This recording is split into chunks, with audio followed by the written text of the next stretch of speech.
after this? I'm on Twitter at J_Hobbs or on Twitch at twitch.tv/JHobbs296. Got to get that shortened, but somebody's claimed JHobbs. It's annoying. But also, I wanted to shout out, I do a weekly show on the Games Done Quick channel. So that's twitch.tv/GamesDoneQuick every Thursday at 7 p.m. Eastern, called The First Step with my good buddy Keezer. Highly recommend that if you are interested in speedrunning, if you saw this and you thought like you would want to try it out yourself or something like that, and maybe you think that speedrunning is really hard to get into, you got to spend hours upon hours upon hours. That's not where speedrunners get started. Everybody gets started at kind of the same place, and we really like to show on The First Step what it takes to become a speedrunner, just taking that first step and trying to go fast. So highly recommend tuning into that. And of course, SGDQ, Summer Games Done Quick, is moving online this year, and it's going to be August 16th to the 23rd. So be sure to check that out. GamesDoneQuick.com can give you more info for that too. Awesome. Guys, thank you so much for coming. $5,120 raised. That's awesome. And now it is time for the moment that we've all been speedrunning towards. It's time for our first ever IGN Expo. You're about to see a ton of exclusive trailers and first looks. We've got 3 more of these showcases in the coming days as Summer of Gaming continues, not to mention more charity speedruns, major announcements from the biggest game developers like Blizzard, Sony, and EA, and of course, special editions of your favorite IGN shows, including a few fun surprises. For more Summer of Gaming goodness, download the TikTok app and follow IGN. Check out IGN Summer of Gaming hashtag, where you can watch along with live events and submit your own Summer of Gaming moments, reactions, and plays. So make sure to check out the full schedule wherever you stream IGN or on channel IGN1 on your Samsung TV Plus. Last but not least, feel free to leave us a Yappa video comment at IGN.com and you could wind up on the stream. Guys, IGN Expo Day 1 starts in just a moment. But first, our editor-in-chief, Tina Amini, with a message from all of us here at IGN. Welcome to IGN Summer of Gaming livestream event. Before we kick things off with the debut of IGN Expo, we wanted to take a moment to acknowledge the unprecedented, difficult times we're facing as a global community right now. Between the COVID-19 pandemic that has claimed over 400,000 lives and changed our lifestyles, and the unrest of a society fed up with police brutality and systemic racism toward Black people, the country and the world are hurting. We at IGN have been promoting health and safety tips as well as charity drives to help people through the coronavirus since the stay-at-home orders were initiated. Across our Summer of Gaming event specifically, we'll be fundraising for the World Health Organization. We've also been vocal about our support of Black Lives Matter, since protests erupted across the US due to the heartbreaking death of George Floyd, under the knee of a Minneapolis police officer now charged with murder. Black Lives Matter. Black Lives. Black Lives. Black Lives. Black Lives Matter. In an effort to make sure that our actions speak louder than our words, we've been focused on driving donations to the NAACP Legal Defense Fund. Across Summer of Gaming, we'll also be fundraising for the Bail Project. We hope you'll join us in an effort to promote change, both for our health as well as our society. And thank you for watching.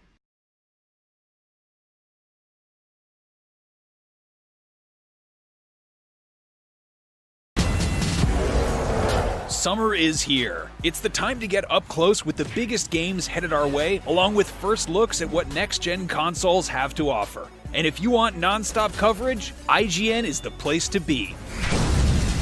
Welcome to Summer of Gaming, a multi-day streaming event jam-packed with huge reveals, jaw-dropping new trailers, exclusive gameplay footage, and our first looks at what next-gen holds for the future of gaming.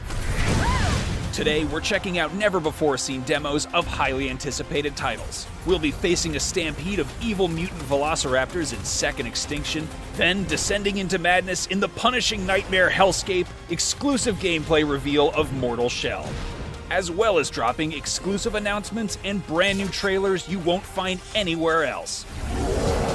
Sit back, relax, the very first IGN Expo starts now.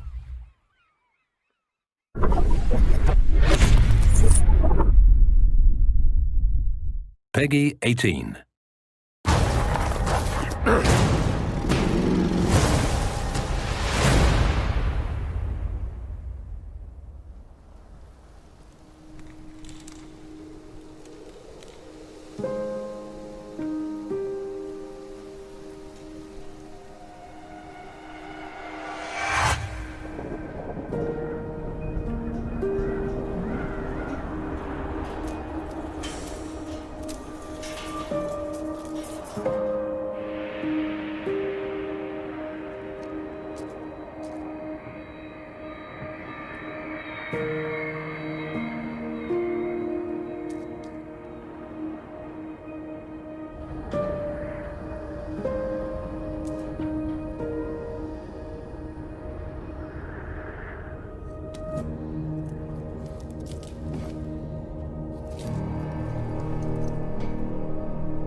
You just watched the trailer for Werewolf the Apocalypse Earthblood, which you can currently wishlist on Epic Games Store. Go check it out and stay tuned into updates by following Werewolf Apocalypse on social media or joining the official Earthblood Discord.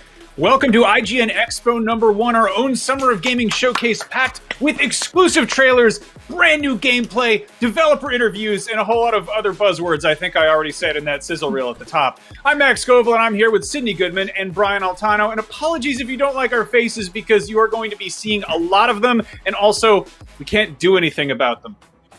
But what we can do about those faces, and with those faces, is use them to tell you that this is just the first of 4 epic IGN Expos that we have planned, so make sure to check back for regular updates on the latest in gaming. You can watch us wherever you stream IGN, or live on your TVs by tuning in to IGN 1 on your Samsung TV Plus.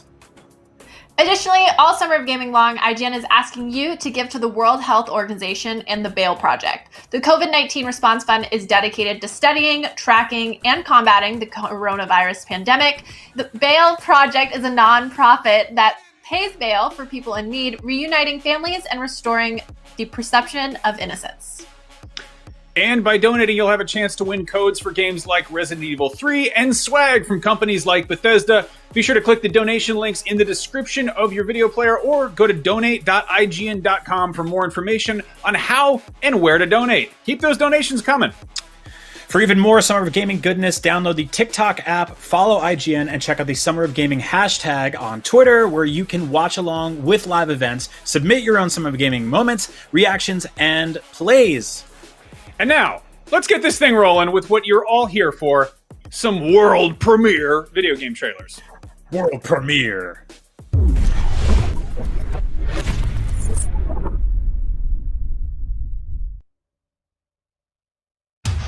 You ever wonder how it all ends?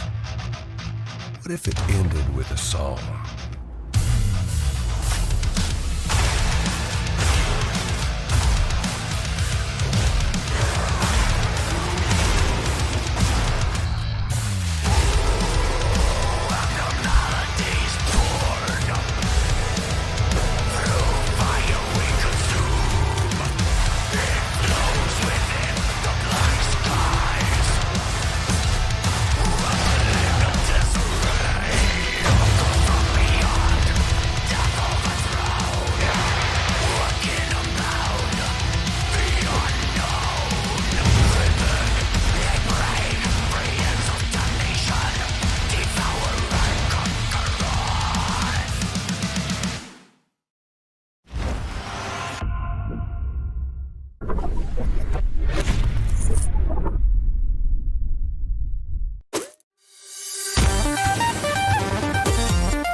Enjoy this.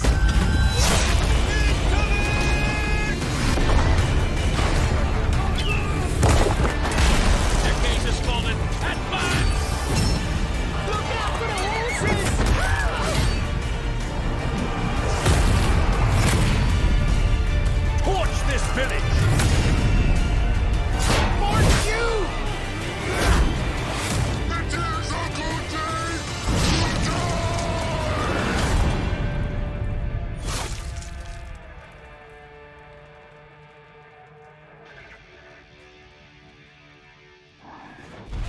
Crossplay. All platforms.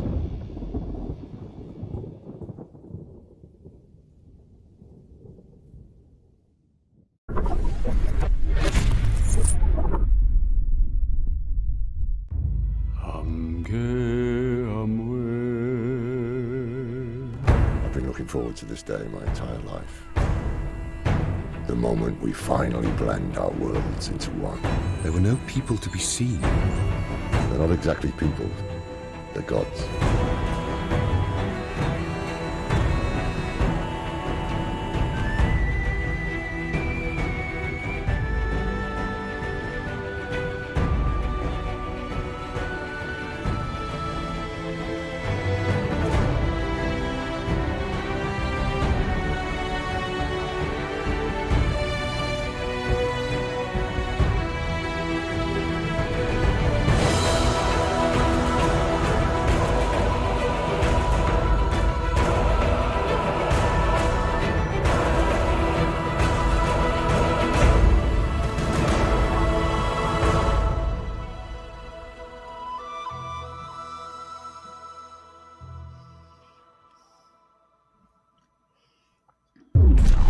Hey, Sydney, do you hate dinosaurs?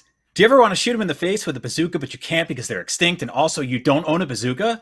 Well, great news, because in Second Extinction, dinos are back, and you can shoot them in the face with a bazooka to your heart's content in this co-op action first-person shooter by Systemic Reaction. My friend Max sat down with one of the game's developers to find out more. Did he find out if they kiss? No, but I will. Brian, you're so weird.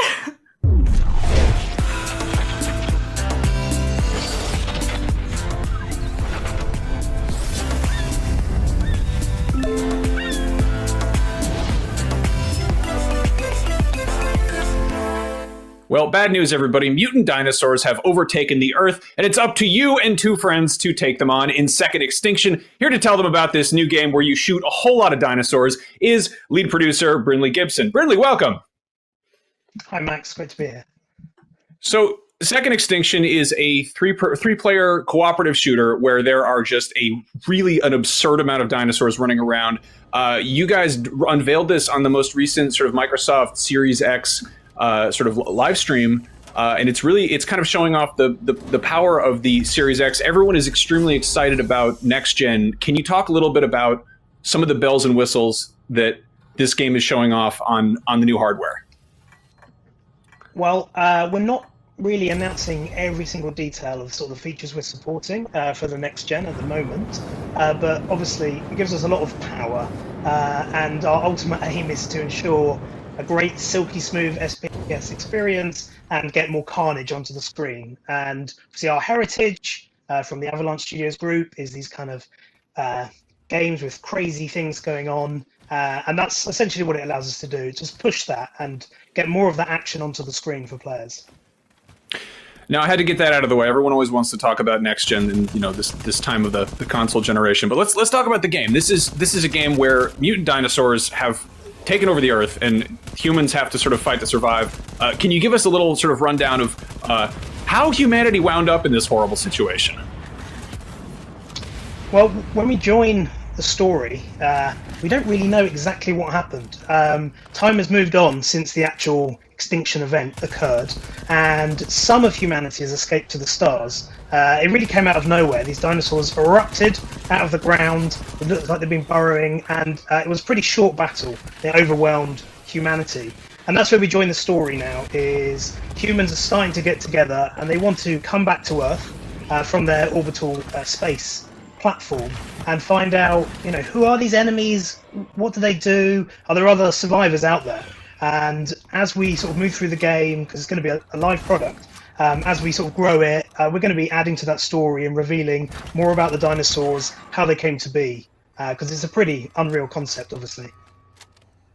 I'm very into it. It's an unreal concept, but it's one that I think most people can get on board with. We've got some of the sort of, these look kind of like velociraptors. We had some of them that were hurling some sort of acid. There were ones with what looked like kind of invisibility camouflage. Can you speak a little bit about the sort of different enemy variety we're going to see? For sure. I mean, we have this idea of sort of base types of enemies, and they're different species, and then there's sort of mutations that come upon that. So our base raptor here, we wanted him to be recognizably a raptor, but as you get close to them, you sort of see there's something off about them. You know, the eyes aren't quite right, there's too many teeth. So that's the kind of like your basic mutant, and they're a kind of horde type enemy. But then there's other sort of spin-offs of the raptors. You mentioned, yeah, like the electric raptor, which I guess we took a very loose science approach. They're not fantasy, they're not magical. So we were looking at kind of crazy things in the animal kingdom. And like, yeah, okay, there's kind of animals that can do camouflage, there's animals that can deliver electric shocks, and we use those as jumping off points to make our mutants. And then we do have bigger dinosaurs as well, kind of acting as our like specials. Yeah, we've got a T-Rex. I mean, we have to have a T-Rex in this kind of game, but obviously bigger and badder than your traditional T-Rex that you would see on screen. Now you're taking some liberties with the sort of the science side of things, which is completely okay because video games are supposed to be fun. Is there any chance we're going to see, you know, traditionally more, more gentle herbivore dinosaurs reimagined as killing machines that we get to take on, or is it just going to be carnivores that we're pumping full of lead? No, it's all types of dinosaurs, and we're going to be building up that roster of enemies as time goes on. Once we launch the game, we've got some really cool plans. Obviously, dinosaurs as a starting point, they're pretty awesome as it is, and then you're mutating them, and you can go pretty wild, and we have had to sort of rein ourselves back in and go, wow, you know, for later we can go that's going too far straight away. There's a lot we can do with it, and I have to say, these are evil mutant dinosaurs, right? You say even the herbivores are mean. I mean, that was a challenge. Like, how do you make them not cute? How do you make them look really nasty? And yeah, the art team have done, and the animation team, I should say, have done an incredible job of taking something that, you know, we all know and love and think, oh, they're so cute, to make you think, no, that's not cute. That's really not nice. I don't want to come against that. Yeah, so herbivores and carnivores, they're all dangerous in Second Extinction.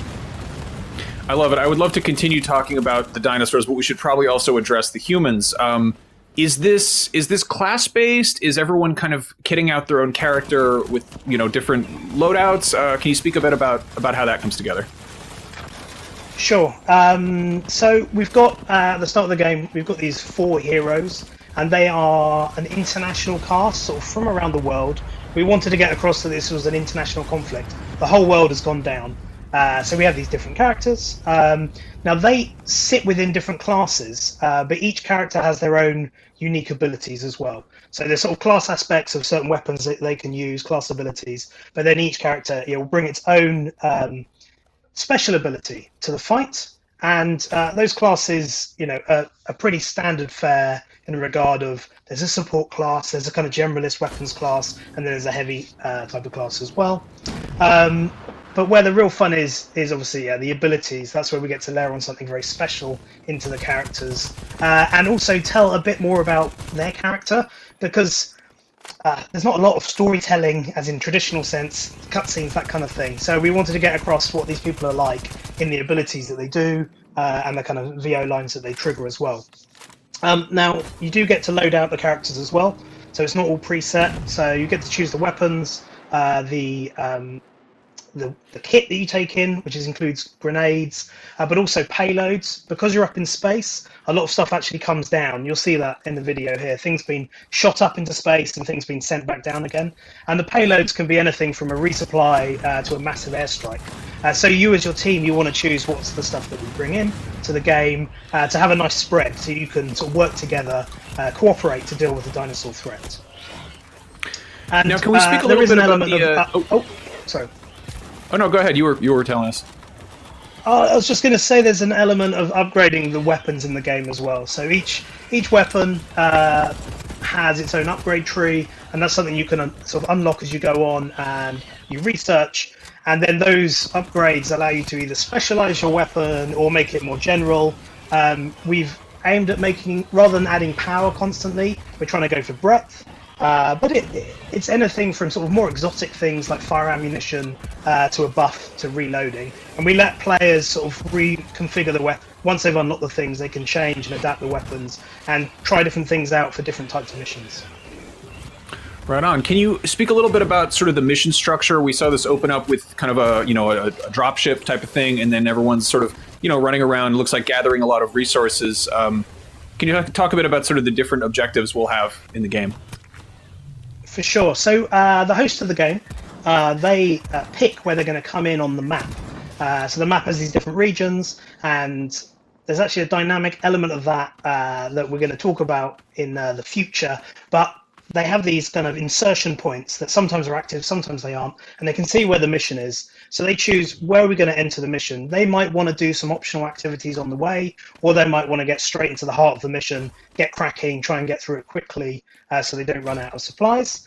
Once they've chosen that, you get the quite cool insertion sequence, down you go, and then depending on the area you've landed in, it might be an area that has supplies, great, you can top up what you've got, or it actually might be straight into the combat and you've got dinosaurs coming at you immediately, which can be quite overwhelming, obviously.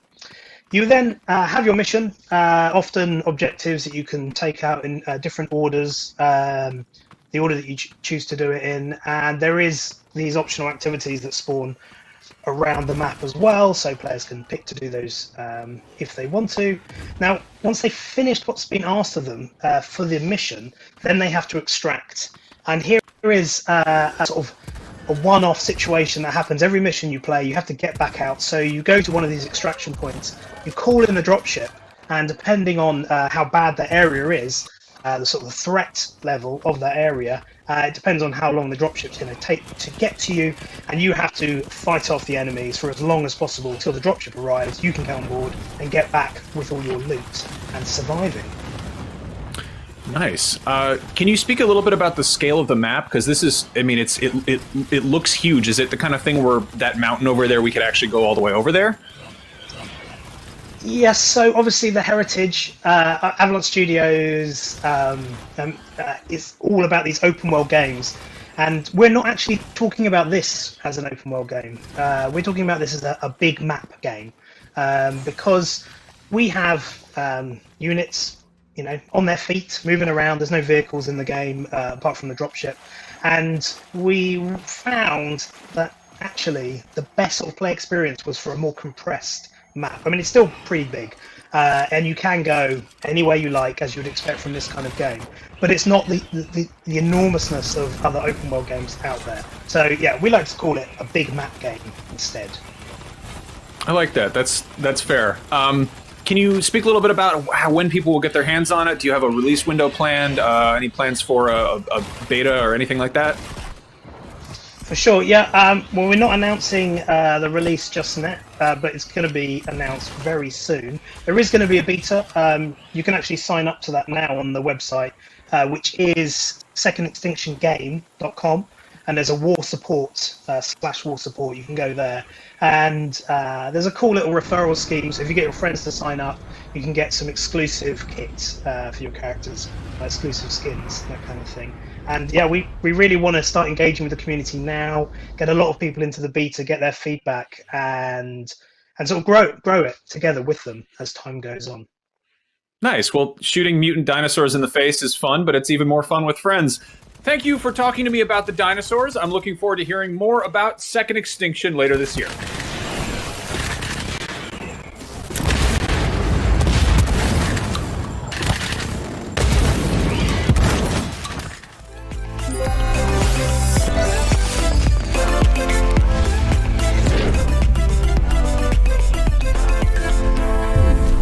Good job, Max. That sounds like you're like my dog or something. You're not my dog, you're my coworker. Anyways, we're right in the middle of IGN Expo #1, part of IGN Summer of Gaming, a cavalcade of video game reveals and deep dives continuing tomorrow and indeed for weeks to come. Coming up after the break, Tom Marks will show us a new game he's been interested in. Then I'll be back to bring you a closer look at Metal Hellsinger, which, as you could probably tell from the badass trailer we just watched, is a rhythm-based shooting game in which you tear ass through hell. That sounds so painful. But it's a really cool game, so stay tuned. And check back tomorrow wherever you stream or on IGN One on your Samsung TV Plus for more IGN Expos and the big Sony State of Play reveal stream. All that and much more right after this. Stay tuned. IGN Summer of Gaming is brought to you by Fuser, who'll be partying with us all summer long.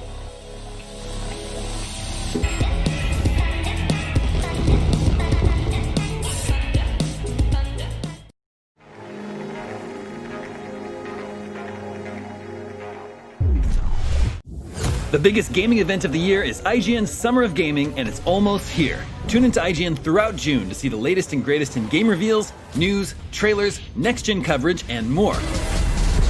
We'll be kicking it off with our first ever IGN Expo, where you'll get first looks at world premiere game trailers, exclusive game demos, and interviews you won't find anywhere else.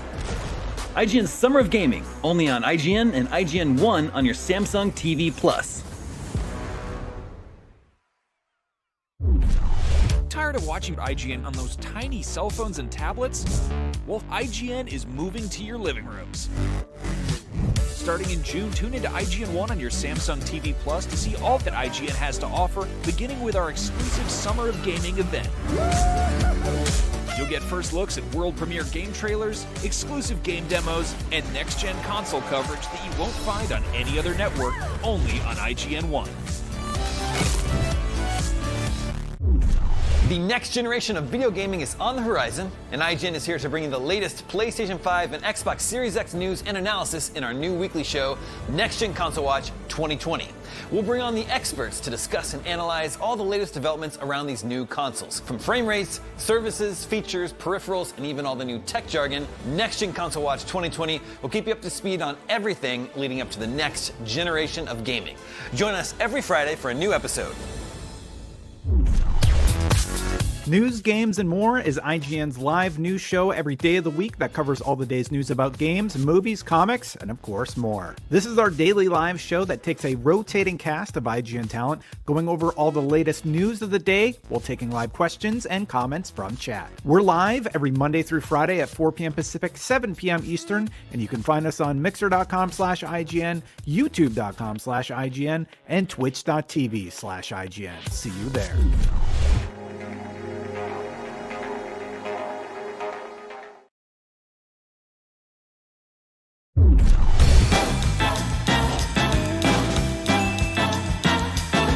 Welcome to Check Out This Game on IGN Summer of Gaming, where we highlight exciting, under-the-radar games worth your attention. This first one asks the wonderfully ridiculous question of what would happen if you took GTA 2's top-down action mayhem and set it during medieval times. Take a look at some exclusive new gameplay from Rustler Grand Theft Horse.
Like what you see? Then head on over to IGN.com or YouTube.com/IGN to watch the full extended version of this gameplay.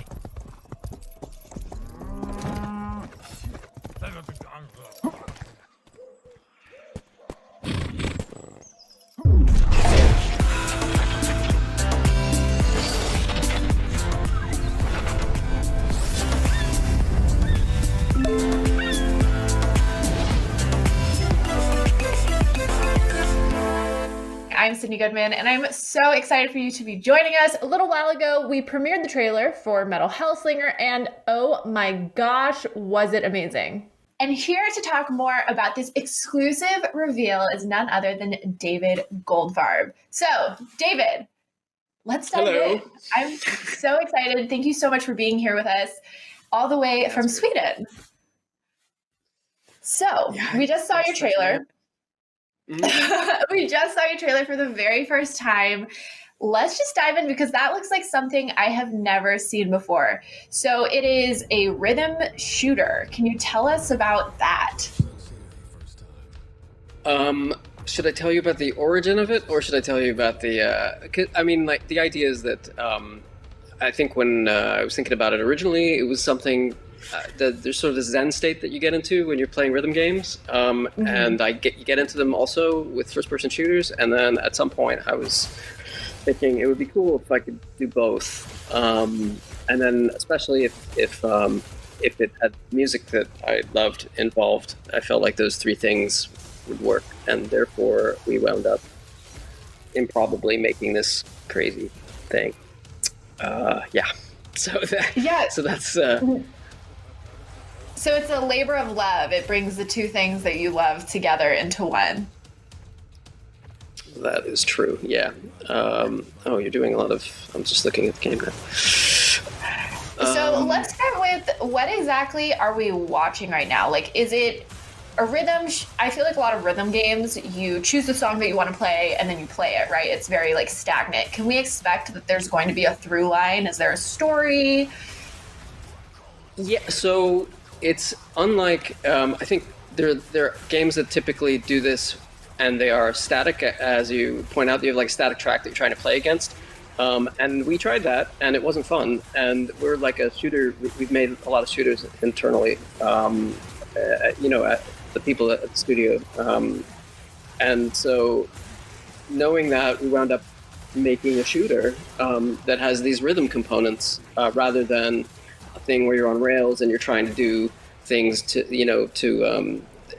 that essentially like limit your agency as a player. So for us, it was more important to make it feel like organic and dynamic than it was to have you follow like the static song, and that the music is also a huge part of this. So the music here is dependent on kind of your performance. So like right now you're at 16x, you can see right there. So like the vocals are actually playing. If you drop down, like layers of the music begin to drop out. So like for me, or for a lot of people like who want to hear the music all the time, you want to, both for scoring purposes and for just like, hear the music that you really dig, you want to keep it at 16. You want to keep the multiplier as high as possible to get all that stuff.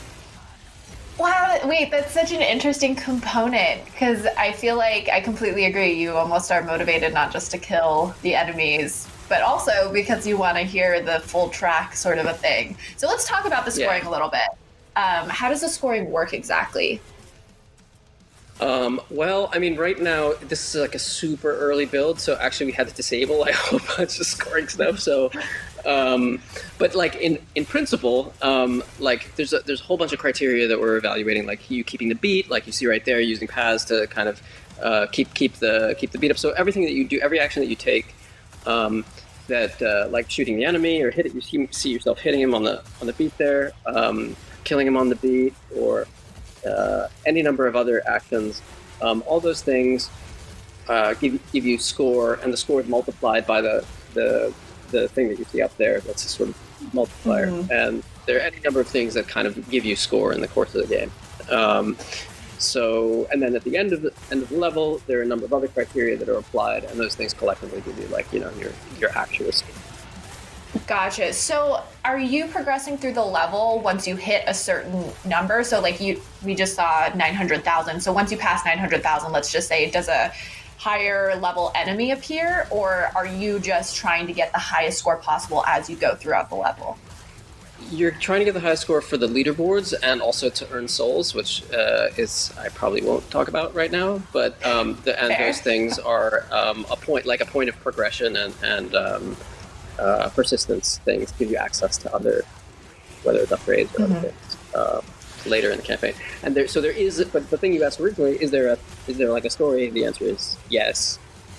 So we can talk about that, or I can avoid it. Yeah, no, I would love to dive into the story if you're willing to tell us about it. I mean, it takes place in hell, as we saw in the trailer. I can talk a little about it because I think the marketing will kill me if I reveal too much. But what I can say is that you're playing this character, the Unknown, and she is the sort of, or she's the one who is there to, in theory, overturn the order of the Hells and replace order with chaos. At least that's the sort of broad setup. And there's this ruler that's sort of the Red Judge, who's I don't know if we've seen them, maybe we will later.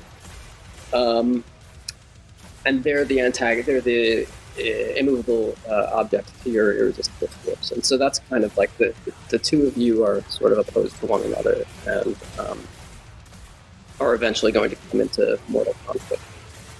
And so so that's the setup. And you travel through all these different hells, and things will happen. And there is hopefully something like a story that's super metal that people will enjoy along the way. Okay, so we're like slowly running out of time, and I feel like I have so many questions because this game is so intriguing to me. So let me start with, you stopped yourself from saying antagonist, and I know that a lot of your games in the past, or in a lot of interviews, you've talked about kind of this idea of perspective and offering a player the perspective of what might traditionally be the bad guy. Does this game kind of explore that philosophy? Yep.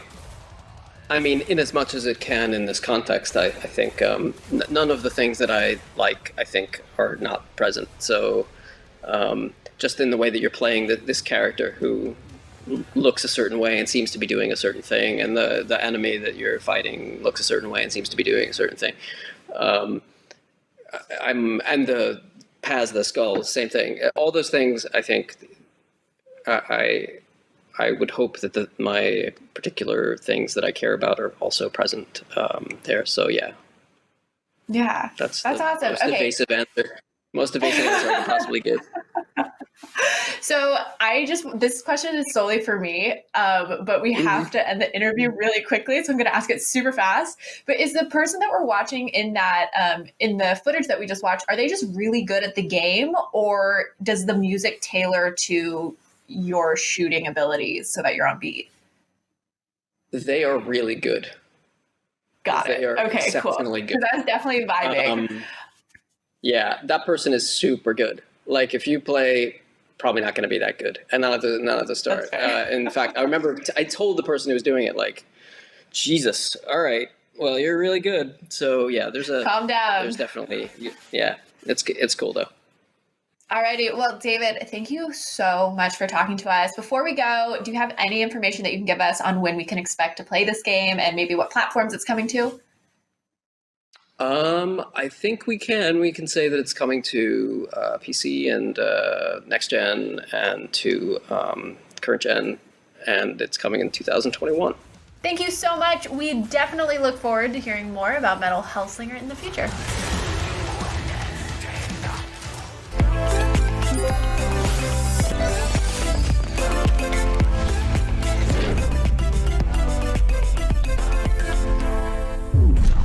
Oh, hey, you. Well, now we head from a bullet hell to a concrete jungle. If you're a fan of the Yakuza series, Yakuza Like a Dragon is probably already on your radar, and you know what you're in for, which is a densely packed city map full of minigames, organized crime, and ridiculous brawls. In case you're unfamiliar, here's 15 minutes of exclusive first look gameplay with one of the producers telling us all about the new game. Quick question, though. Will someone get beaten over the head with a bicycle? No, I'm kidding. I already know the answer. Of course they will. Let's see what else Max found out about Yakuza Like a Dragon.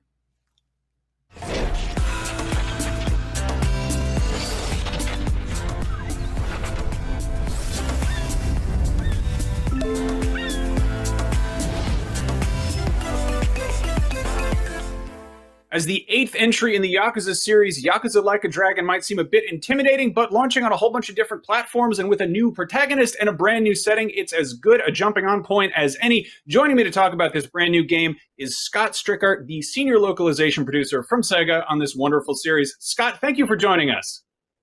Always good to hang out with you, Max.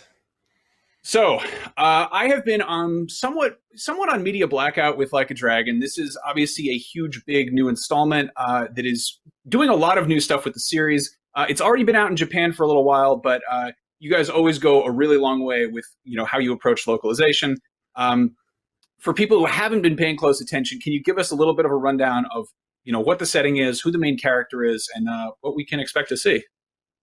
Right, so our previous protagonist, Kazuma Kiryu, his story arc ended in Yakuza 6, and we are picking up the new character, Ichiban Kasuga here, the brand new storyline, all featuring him. He's our new protagonist, and he's very much a different guy than Kiryu ever was. There's a lot of different things about him that are, where Kiryu is, we all kind of know him, Ichiban's going to hopefully steal everyone's hearts as we get into his story. So his primary story takes place in Yokohama, which is a city kind of adjacent to, it's in Tokyo, but it's a different suburb. So it's a completely new city for us. It's like 3 times the size of Kamurocho, and it's going to be pretty cool.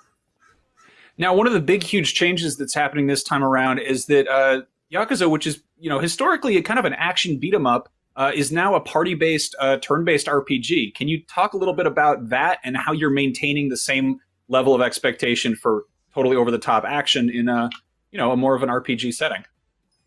Absolutely. So Ichiban is his story is heavily dependent on his friendships that he makes with these other characters. They're all kind of coming from the same kind of climbing out from rock bottom kind of situations. It's a lot of people kind of from the edges of society coming together, and the dev team really felt like the best way to portray that was to allow the player to play as more than just Ichiban, to really kind of hang their hat on that like friendship thing that's kind of happening with Ichiban. So he's a very charismatic dude, and he attracts people to his kind of demeanor, but at the same time, he's a retro gamer. So these kind of RPG battles that are happening are very much kind of his mindset kind of happening in that you're looking at whenever the battles kind of transition. You probably saw that when the battle transitions, the enemies that are he's fighting literally become like this almost kind of like monsters, and that's all kind of happening in his head, being portrayed kind of in the game. But we absolutely haven't forgotten our roots as an action game, and there's all kinds of ways that we're playing heavily to the audience who expects kind of more quick snappy kind of action. So that's all kind of incorporated into this RPG turn-based system that kind of under the hood will allow you to still kind of perform the action that you will love and know from the Yakuza series. I dig that. So your party and your friends that you're making, can you talk a bit about how much variety you're going to have in terms of party members and characters you're going to be meeting along the way? Right. So right now we have the full party of 4. You can get up to 6 plus 1 party member, optional. And that's going to be one way that you can differentiate your party. But we also have a full-on job system with 19 jobs that you can take up. And, a lot of the times I think when you think of a job system, you're like, all right, here's my thief, my ranger, my mage kind of things. But we're using a classic Yakuza approach for this and allowing you to select like real life jobs. So, we'll show some of that gameplay in a bit here, but we'll change all the jobs for the characters. You'll see some of that kind of come into play. Now, in the previous Yakuza games, you occasionally get different outfits, but they're usually not something you can unlock until later in the game. Are we going to see? I don't know if armor is the right word, but sort of different wardrobe for Ichiban and your party members. Yes. So each job has its own custom outfit, and then in addition to its own custom outfit has a couple different variations on it. So not only that, there's going to be all kinds of unlockable kind of costumes that, like we always do, that we throw those into the free add-on stuff that like Yakuza does. We're one of the only people who continues to just throw free content post-launch, and those all will have costumes in it. Now, the setting, I want to talk about this. How would you say it compares, other than just in terms of scale, to some of the previous settings like Sotenbori or Kamurocho? So Yokohama is a massive port city, and it's got like 9 different districts. So you've got the uptown, you've got lowtown, you've got downtown, you've got the commercial district, you've got an industrial district, you've got Koreatown and Chinatown, and all these different like areas kind of have their own vibe and their own feel to them. And what's neat about it is that, you may have noticed as he was playing some of the gameplay that like there's a different threat level to each of those. So like wandering too far and outside of your level is definitely going to be more of a challenge for you. And you're going to have to really kind of pick your strategy better when you're roaming through more dangerous areas. In terms of enemy variety, we've seen like the wonderful, there's the threatening men, and there's delinquents, and there's, various grades of street thugs. How do you maintain that same level sort of within the pageantry of an RPG? Are we going to get fantastical here? Is it going to get really like over the top? You probably saw that as I was mentioning, like the enemies are literally transform, and that's something that we play into really heavily. There's all kinds of different types of monsters. You add them very early on in the story. You gain what's called a Suji Dex in your as an app on your phone, and if that sounds familiar, there's a reason it does. But so you're basically running around collecting these monsters into your phone app, and they're all very, very kind of homage-y type of enemies to RPGs, while at the same time mixing them with that Yakuza like real life level. So like that guy that changed into a berserker, for instance, that we used a lot of Western names that are kind of they're very much an homage to a very particular series that Ichiban is a fan of, called Dragon Quest. I love that. So this feels like a Yakuza game where you're playing as a JRPG nerd within the game. Like there's that level of like, it seems very meta. It's a little meta, yeah. There's like a whole conversation that Ichiban has with his party members early on, and he's like, "Guys, did you see those monsters transform?" And they're like, "No, bro, but whatever it is that you're thinking, like that's fine as long as it helps you fight." I guess we've seen. I think I caught a glimpse of Kiryu showing up in one of the trailers or some gameplay. Can you talk about sort of how this is going to intersect with the existing Yakuza Judgment universe?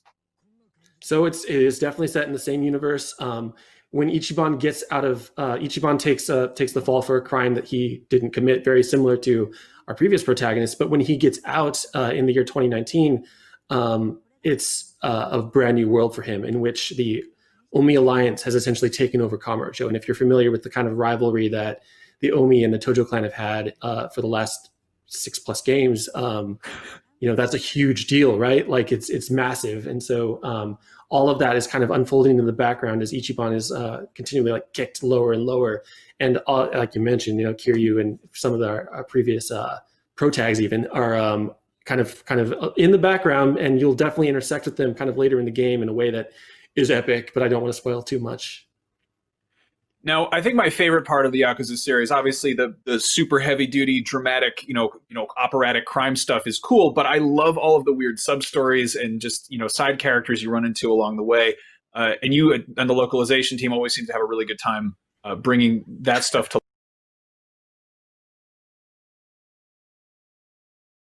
beginning of this footage, who it seemed like you could talk to.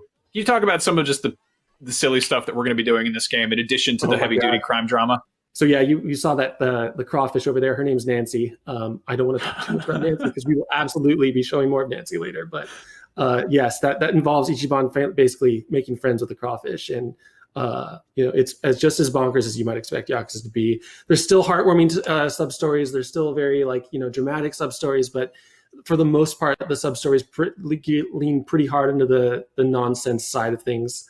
Not to mention all the jobs and special attacks that we're now kind of seeing that, the musician, for instance, having a move called album drop, where he literally drops an album on a guy. So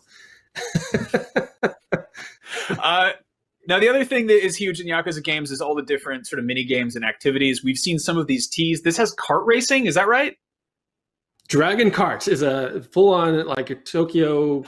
It's very popular in Japan where you like get in those like little go-karts and run around the town. But of course, we had to bring our Yakuza twist to that with rocket launchers and satellites and all that kind of nonsense and machine guns. So that's very much a mini game you can play. I think later in this footage we're going to show a little bit of Can Quest. You can hop on like a rickshaw and start collecting cans, but for a little bit of side income, and that's hilarious. And here we are. Your goal here in this mini game is to collect these cans and get the boosts, and without getting kind of taken out by your competition who's out there also collecting cans. You have to ram them, and you have to avoid the garbage truck and the thieves, and get back to the goal in time before running out of time to collect your cans. Are we going to see any of the sort of the business management type of games we've gotten used to? I mean, we've run hostess clubs, we've done real estate and construction companies. There is a full-on business management mode sub-story happening, and it's just as intricate as Real Estate Royale was, where Ichiban will be tasked with taking over a failing confectionery company, and taking that from a literally failing company to a great holdings company, where you'll have to recruit managers, assign them to properties, and to go into these really epic like shareholder battles where the shareholders are laying out their grievances, and you have to fight them and apologize to them with naturally over the top level of Yakuza nonsense. That's exactly what I wanted to hear. I mean, the thing about this series that I love is that you wind up latching on to the thing that was you least expected. There'll be some little mini game that you're like, that sounds weird. Who would be into that? And then, you find yourself sinking 11 hours into it, and you're like, oops. Yeah. Can you? Is there going to be any dating? We've seen that kind of got dabbled in Judgment. Yeah, if you're familiar with the, I guess the Persona series, where you can level your kind of personality up a bit. If you raise certain levels of your personality enough, you might be able to approach some of the ladies you've met throughout the storylines and all that kind of stuff. So it's definitely there. You just have to earn it. Now, you mentioned Persona. That's another Sega property. Obviously, that's kind of the when people think like the turn-based JRPG that Sega makes, that's the big one. And now Yakuza is kind of dipping their toe into that. Have the teams like interacted at all, given each other notes on that kind of thing, or? That's a great question. They're in the same building. I couldn't tell you, but I think there's definitely some learnings happening, and I think it's just a cool kind of marriage of ideas that's certainly you're seeing with not only Persona but also Like a Dragon.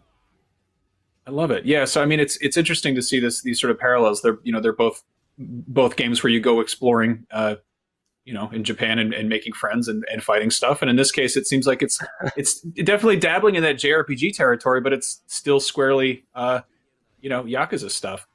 Can you talk about sort of it's weird because it doesn't look turn-based. I guess the spacing seems really dynamic and almost more action RPG-ish.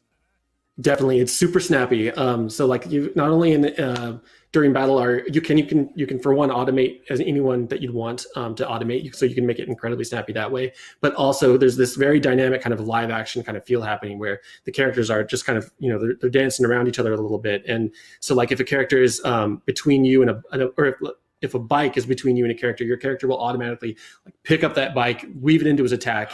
And so like, that happens. And then another character, if you've leveled up your bond via drink links with that character, they will, step in and do a follow-up attack. And, there's action prompts that are like, where you've probably seen them throughout the footage where the character, you'll have to be pressing buttons and you can do perfect guards. And so you are like on your toes at the whole time. It's not a very passive battle system at all. You can, tailor that to be as slow or as fast as you want. Well, that is awesome. This was, of course, got a big, huge announcement reveal thing there was the Xbox Series X presentation, direct state of Xbox, whatever the hell we're calling it. There's too many of these things. Right. And everyone's dying to know about next gen. Can you say anything about what people can expect from Yakuza Like a Dragon on the Series X compared to sort of current gen? We're definitely supporting the smart delivery feature. And outside of that, there's like, we're still figuring that out a little bit, but for the most part, we're ready to support next gen on this, which is going to be pretty cool. Okay, so when can people expect to get their hands on Yakuza Like a Dragon, Scott? We'll be there day one on Xbox Series X, Xbox One, PlayStation 4, Windows 10, and Steam. Wonderful. Well, thank you so much for coming by and chatting. I'm a big fan of Yakuza, as you might have guessed by my suit. I get married in the suit, and I do my Yakuza E3 interviews in this suit. Anyway, thanks for coming by. This has been great. I'm dying to know more about Yakuza Like a Dragon, and it's been a pleasure. It's been a pleasure, Max. Thank you.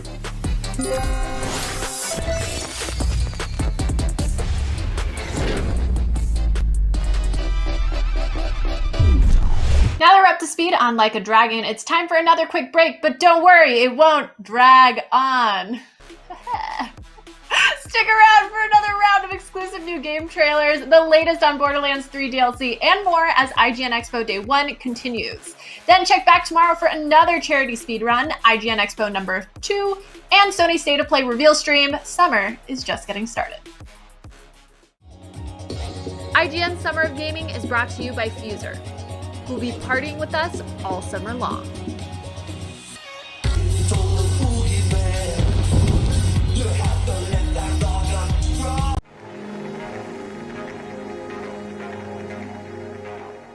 The next generation of video gaming is on the horizon, and IGN is here to bring you the latest PlayStation 5 and Xbox Series X news and analysis in our new weekly show, Next Gen Console Watch 2020.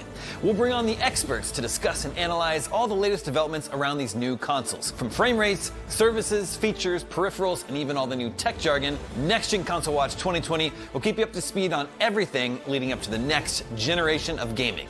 Join us every Friday for a new episode. Not only is IGN the world's biggest media brand for games and entertainment, but we also have a team of some of the world's biggest fans of your favorite franchises. From breaking news and exclusives, never-before-seen looks at movies and games, to reviews, let's plays, and live streams, IGN brings you all the coverage you need, no matter where you are. IGN, the #1 source for all games and entertainment fans worldwide. Everybody loves watching a speedrun of their favorite game. But what if you got the opportunity to peek into the minds of the developers while they watch their games getting completely wrecked? That's exactly what happens in every episode of Game Devs React to speedruns. You can do that. Oh my god! We invite you to ride along with the developers as they react to, question, and enjoy some of the most skilled players exploiting and speeding through a game it took years of their life to create. Join us every Saturday for a new episode. Hey there! Do you have opinions on games, movies, TV, or other weird stuff on the internet? You can take part in our new show, Power Ranking, where you can vote on all your favorite things on the internet. Do it now! Do it! Just go! Vote! Go vote! News, games, and more is IGN's live news show every day of the week that covers all the day's news about games, movies, comics, and of course more. This is our daily live show that takes a rotating cast of IGN talent going over all the latest news of the day while taking live questions and comments from chat. We're live every Monday through Friday at 4 p.m. Pacific, 7 p.m. Eastern. See you there.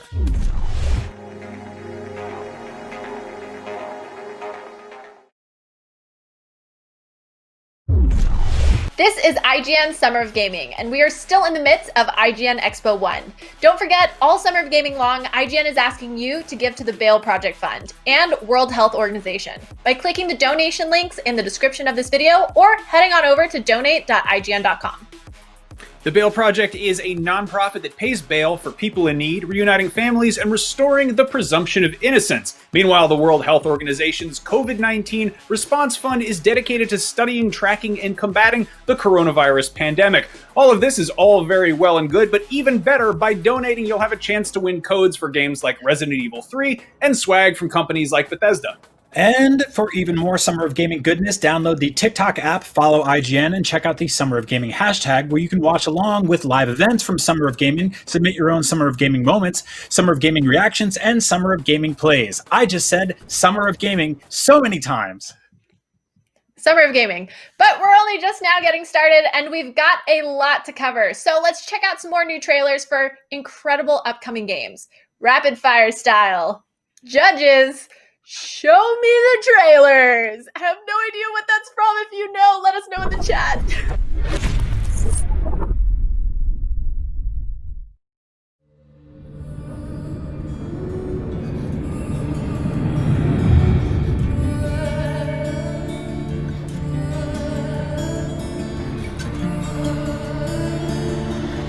Welcome to the Western Pacific. I'm Dr. Mirai Soto, and I'll be your eyes and ears on this expedition. I'm joined today by two colleagues.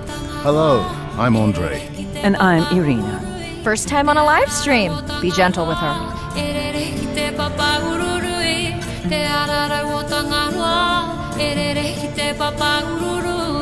Oh, wow. Glad we didn't miss this. Beautiful.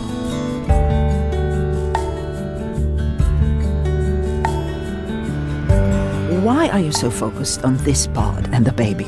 I'm hoping to follow the baby for years, to learn from her as she learns from her family. Hello, Mariah. Thanks for checking in. Feeling settled in the sun? Has everything tested out? Fabulous. The overhead speakers sound great. Glad I brought my tunes. Science is not magic, it takes patience. I'd like to believe in a little magic. Irina, did you expect volcanic activity here?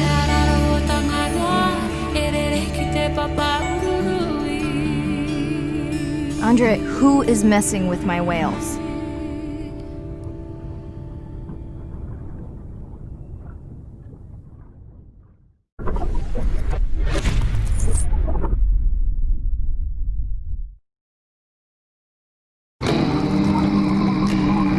Colorado ain't easy. I've got one foot in the grave. Out here, every decision is life or death. Jesus, lay your forgiving hands on me. And sometimes the people with the biggest smiles have the coldest hearts. I've got one foot. The marshals are sworn to uphold order in Colorado Springs, but they're more like the patriarch's private army. The only orders they uphold are his. I've got two hands. The Gippers claim their God president will make America the shining city on the hill it once was. We'll preserve for our children this, the last best hope of man on earth, or we'll sentence them to 1,000 years of darkness. But they kill anyone they think is a communist, and they think everyone is a communist. Then there's the 100 families. They claim they want a better Colorado. And they do, but mostly just for themselves. Can you hear my plea? God brought me here, now he wants me to leave. Every group has a plan for Colorado's future, even those Butcher and Dorseys. But it's up to you, Ranger. Whose side are you on?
Yo. So, the demon world separated into turfs. And these turfs, yeah, they're filled with all kinds of nasties, all right. Each gang's got their big, scary leader, too. Wanna tussle? Oh, God! You dare! Initiate giant move. But none stand a chance to the Demon King himself. I say it's time to kick his sorry butt out of here!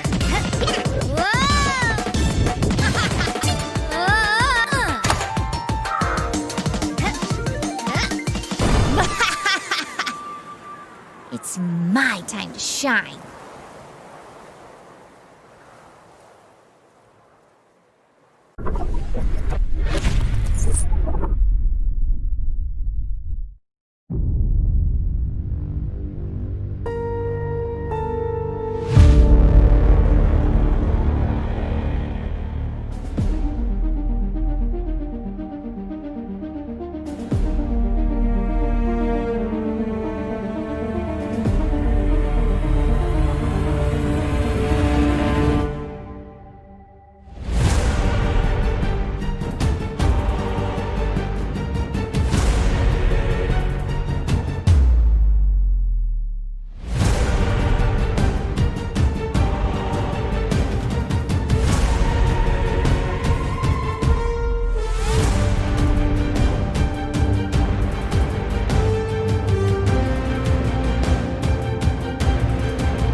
If you liked those dual universe spaceships, you can actually download a file to 3D print one by visiting the Dual Universe site at dualthegame.com. And right now you can get a discount by using the promo code IGN20. In other news, with AAA games like Mario Odyssey, Battle for Bikini Bottom Rehydrated, and Psychonauts 2 leading the charge, the 3D platforming renaissance seems to be upon us. And it doesn't look like it's stopping anytime soon. Brian got to chat with one of the designers of a game that could prove to be the next big indie platformer, Demon Turf. Let's check it out.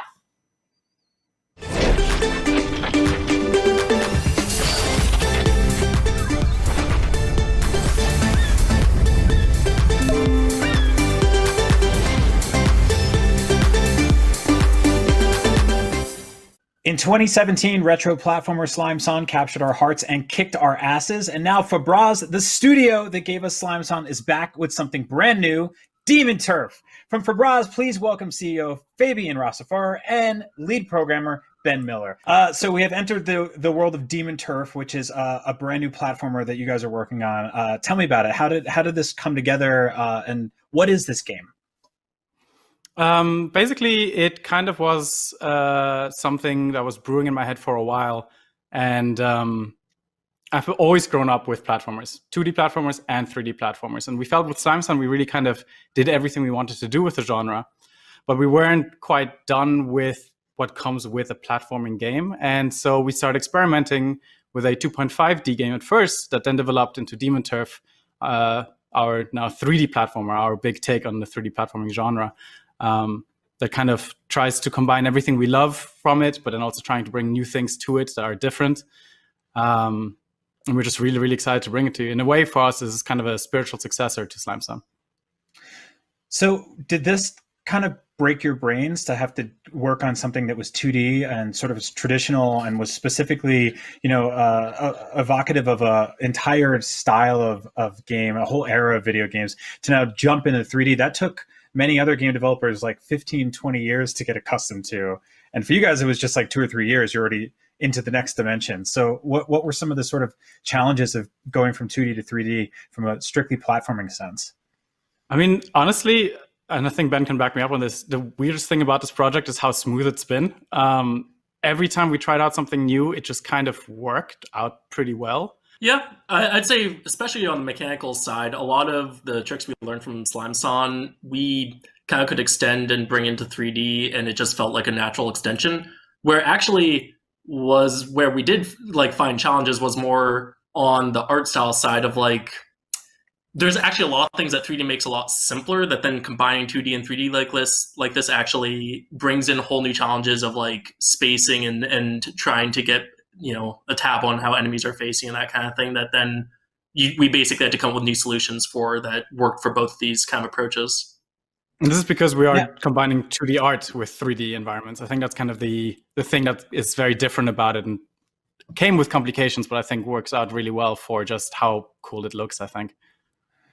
Yeah, it sort of reminds me of like when I first played Super Mario 64, and I was surprised at the amount of 2D elements in that game, so like fences and some blades of grass and stuff like that. It's almost sort of like this kind of Paper Mario-ish aesthetic where you have this 2D character that's kind of flipping on different planes, or like going through sort of simplistic animation, but is still very animated.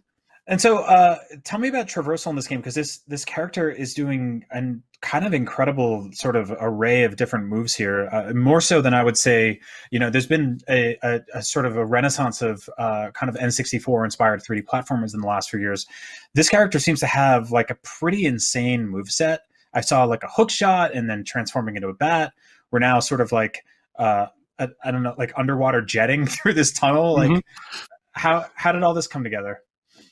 It exploded. I mean, honestly, we kind of started working from the basics. You know, you've got a jump, then you've got a double jump. Then we're like, okay, let's add some more dynamic jumps. So we've got triple jumps, triangle jumps, super jumps, which are basically combinatorial ones that you can do with your other demon forms, which are the double jump demon form and the spin demon form, which allows you to traverse over a certain distance and then slowly fall. But then if you jump out of that, you create a super jump. And so that kind of just like it built up from each other in a really crazy way. And what we did for progression is that we decided some of these things we're going to lock out, and you unlock them throughout the game.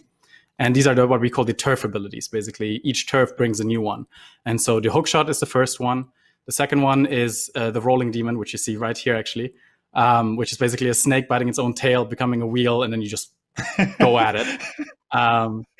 The third ability is a glide, which is essentially a crow demon that you can turn into. And then the fourth one is the craziest one that honestly we spend a lot of time on, because entire games can just focus on that one mechanic alone, a timeout bubble. Basically, you can shoot out a spherical bubble that the longer you charge it, the bigger it is, that anything within that bubble, the time slows down. Enemies, moving platforms, bullets, you name it. Wow. So it's just got more and more. And then the really big part that is also a big focus of the game is the combat, which Ben is is his like love child. So I'm sure he wants to talk about it.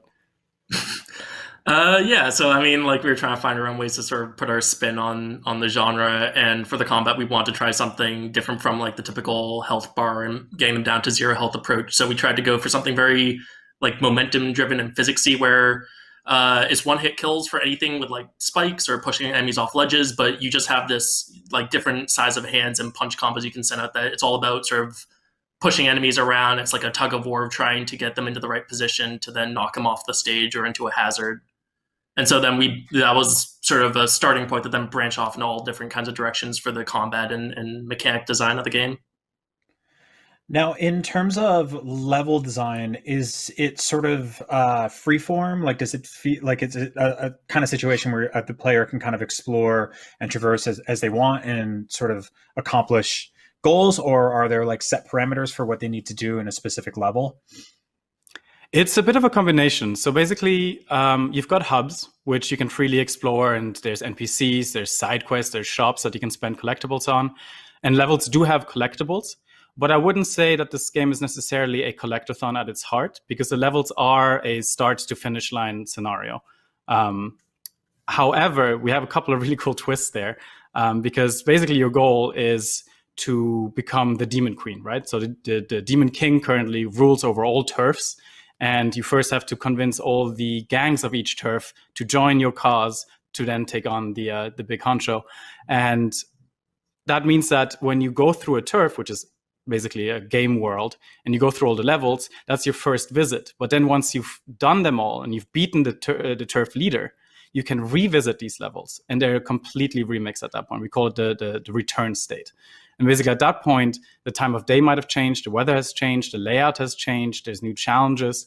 And that's kind of like our big twist that we throw in there, where essentially it's like New Game Plus, but you unlock it already right at the beginning, and it's far more than just a regular remix, but it's essentially a new level. Mm-hmm. And on top of that, then also on top of that, there's also, that's when we introduce the turf abilities, so that you start re-exploring these levels with this new mechanic that lets you engage with sort of new parts you wouldn't have dealt with previously. And also it's kind of freeform, so that you have levels, but also you can do them whatever order you want, so that you have to get through a set number to fight the boss, but then also you can do whichever order and sequence you want to. Mm-hmm. Now, 3D platformers and 2D platformers in general have a sort of like long history of mostly kind of like happy, optimistic protagonists. You know, like they're always like a big, like even like literally Mario is just constantly cheering and saying Yahoo, Wahoo and stuff like that. Your character looks like she doesn't really want to be hanging out with anybody. She's pretty much like, she looks like me when I went on vacation with my family in high school, where I was like, I don't want to be here. Tell me about the protagonist. Yeah, so her name's Beebs, and she's a very young demon. She's 1,000 years old, which is basically nothing in the demon world. Not even reach her teens with that. And she has a ton of attitude, and you definitely picked up on that. The thing is about her, though, that she's kind of, rough shell, but soft inside. She's kind of a softie, because she does all of this. Her entire goal, basically, is to just finally have people take her a little more serious. Because whenever she says that she wants to do something, they're like, oh yeah, sure you will when you grow up. But she wants to prove that, hey, if I say I can take over these gangs, believe me, and like, please don't let me be alone all the time, because she's actually essentially an orphan. She has no parents of any kind. And so that's kind of the narrative that drives her. But on the exterior, without a doubt, she's all about, attitude. I like that, because it's not just like tude. It's like specifically like it's definitely, yeah, that's exactly it. That's exactly it. Now, in terms of progression, you talked about getting more power-ups and stuff like that. We haven't really seen much in the way of boss fights so far, but is that something that you guys are working on? Yeah, so because the big narrative focus is that you have these turfs with their gangs and their turf leader, the leaders are the big bosses. And unlike, what I really like is that unlike a lot of other games where, you don't see the boss until you actually face them, and then you just deal with them and you never see them again, these are real entities. These are characters that stick around. So they hang around in their hub, and you talk to them and they're like, yeah, you can't fight me until you've convinced my gang that it's even worth it. And then you fight them, and afterwards they actually address you as the boss, begrudgingly, of course. So it's kind of like a big part of also the feel of the world. No, I love it. Now, you listed some platforms at the end there. And any idea like around like sort of a release date or anything when we can play it? I want to play it. That's basically what I'm asking you. I just want to play this game immediately. Well, so we were still working on it. So that footage is still technically alpha footage. We don't have a solid release date yet. I can give you end of this year, beginning of next year. Sweet. Platforms, we definitely can confirm PC, so Steam and Epic Game Store. We can confirm Nintendo Switch, and we will most likely release on an Xbox platform. All right. That's awesome. Thanks, guys. We look forward to hearing more about Demon Turf in the future.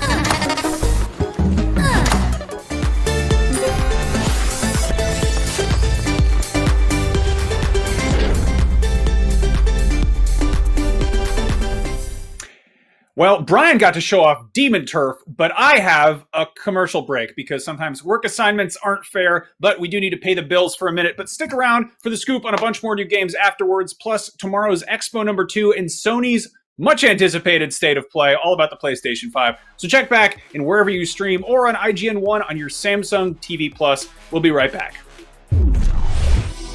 IGN Summer of Gaming is brought to you by Fuser, who'll be partying with us all summer long. Yeah, black night, a clear white moon images on the streets, trying to consume some search for the E, so I can get.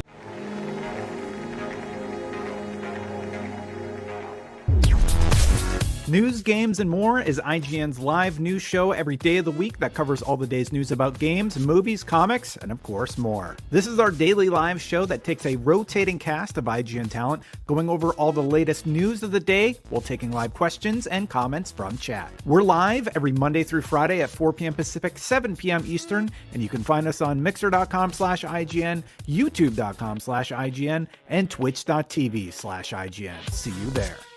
The next generation of video gaming is on the horizon, and IGN is here to bring you the latest PlayStation 5 and Xbox Series X news and analysis in our new weekly show, Next Gen Console Watch 2020. We'll bring on the experts to discuss and analyze all the latest developments around these new consoles. From frame rates, services, features, peripherals, and even all the new tech jargon, Next Gen Console Watch 2020 will keep you up to speed on everything leading up to the next generation of gaming. Join us every Friday for a new episode. Not only is IGN the world's biggest media brand for games and entertainment, but we also have a team of some of the world's biggest fans of your favorite franchises. From breaking news and exclusives, never-before-seen looks at movies and games, to reviews, let's plays, and live streams, IGN brings you all the coverage you need, no matter where you are. Whether you're on IGN.com, the IGN app, YouTube, Facebook, or Snapchat, we've always got you covered. IGN, the #1 source for all games and entertainment fans worldwide. If you're not following IGN on social media, what are you waiting for? We're constantly updating our feeds to bring you the latest news, gameplay, custom original content, the best user-generated videos and art, memes, and a whole lot more. Be part of the conversation throughout the year. Follow IGN on Instagram, Twitter, Facebook, TikTok, and Snapchat.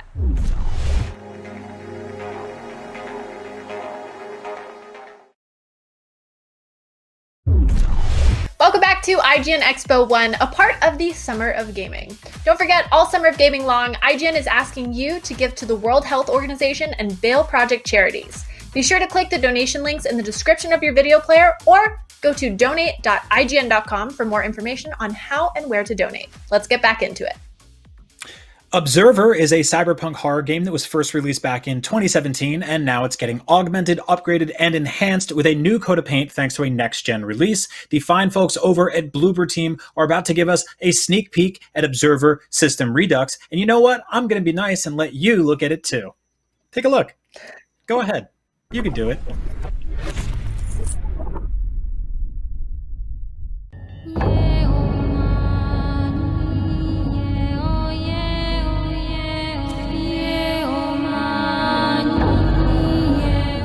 Hi everyone, I'm Tomasz Bunkowski from the System Redux dev team.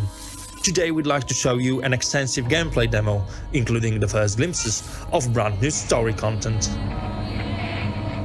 But first, let's take a look at how we use the next-gen power to deliver an even more immersive vision of year 2084.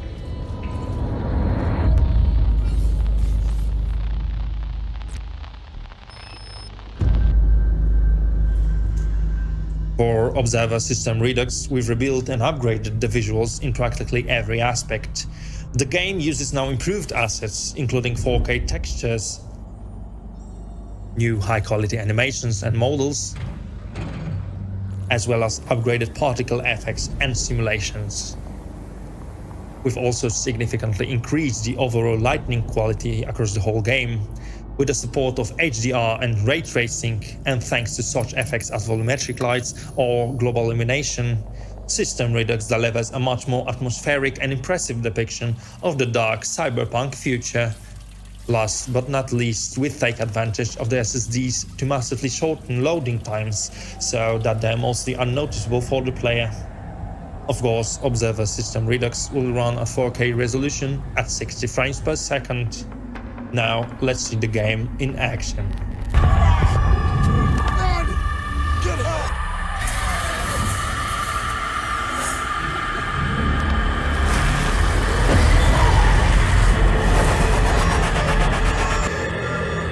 Warning. Synchronization. Administer medication. You play as Dan, a detective of the future able to hack into the minds of others in search for clues and evidence. Expired during questioning. Emergency extraction procedure successful.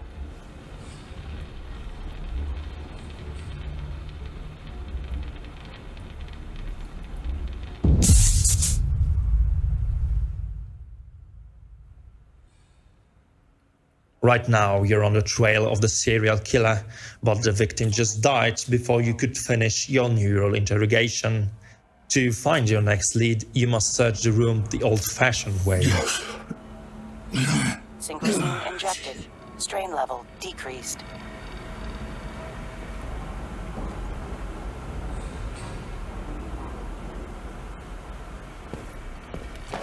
Well, well. You must be Helen. What else are we hiding in here? Jesus.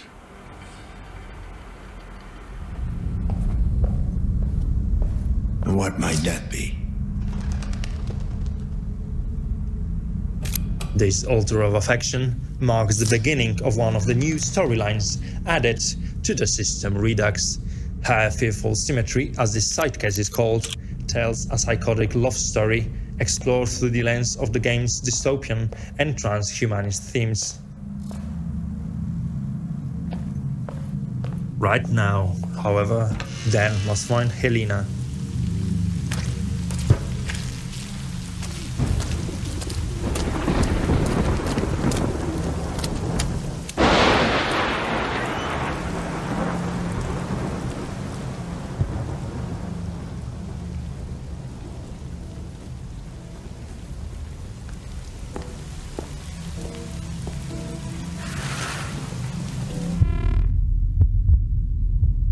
My timing is really off today. Poor Helen. Lazarski, 656210. We have a third victim. Time of death, about an hour ago. Starting forensic analysis. Multiple puncture wounds, a few inches deep. Your detective work is enhanced with two scanners. Helena Novak, wife of the previous victim. Ian Novak. EM Visions lets you analyze electronic devices, while Biovision helps you pick up any organic traces and clues. The neural implants untouched. Warning. Attempting a necroneural connection is in direct violation of the Postmortem Observation Act of 2061. Authorization denied. Emergency override. Open maintenance panel.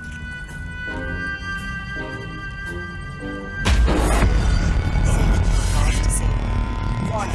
Brainwave activity sensor offline. Emergency extraction procedure offline.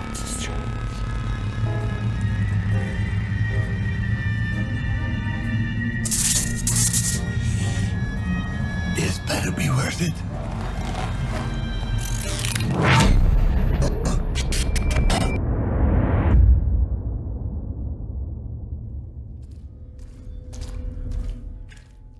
Let's fast forward a bit for the sake of this presentation. After the risky hacking of Helena's dead mind, Dan is closer to finding the killer, but starts to experience hallucinations.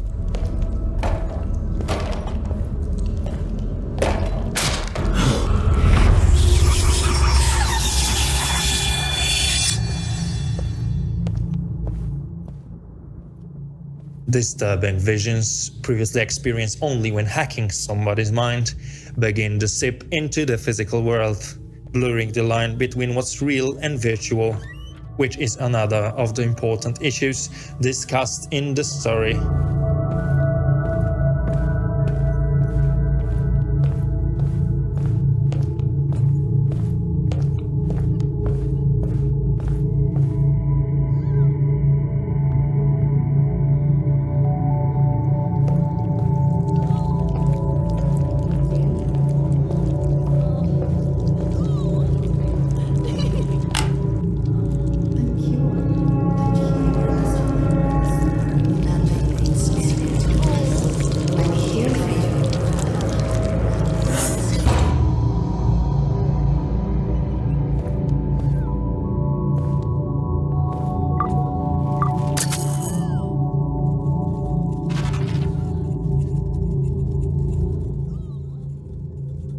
Borderlands has got a distress message from an unknown sender. If you follow this lead, it will start another of the new quests, Error Signal.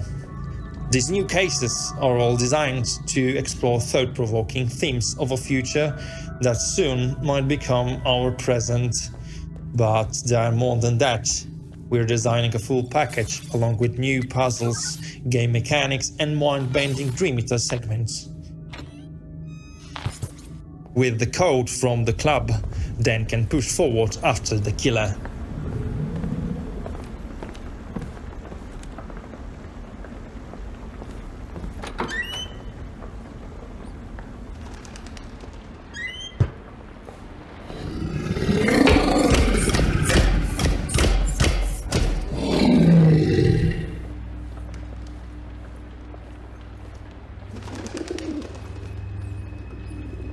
He is here.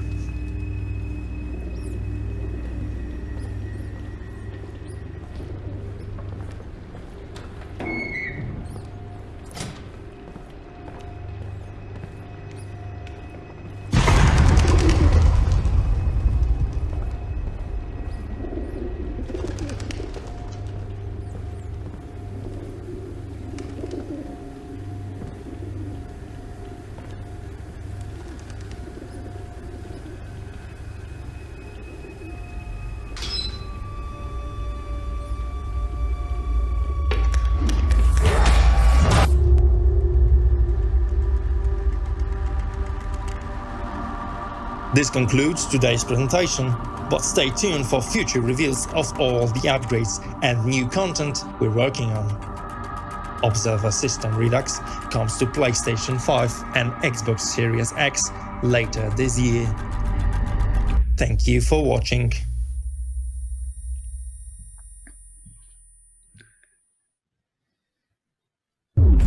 All right, well, to see the Observer trailer again in beautiful, stunning, magnanimous 4K resolution, head on over to IGN.com and you can have it as a treat. And for even more Summer of Gaming goodness, download the TikTok app, follow IGN, and check out the hashtag IGN Summer of Gaming, where you can watch along with live events and submit your own Summer of Gaming moments, reactions, and plays.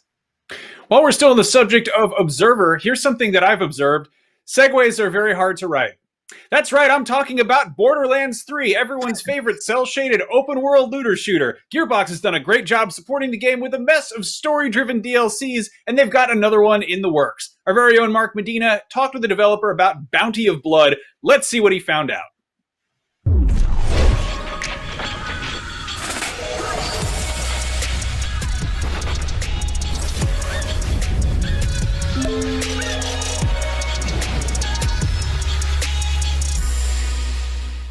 Borderlands 3 came out back in September of 2019, and we're already on its third DLC pack, Bounty of Blood. I'm here with Matt Cox to tell us all about it. Hello, Matt. Hey, how are you doing? Thanks for having me. Yep. Let's just jump right in. Why is this the DLC to check out if somebody missed the first two?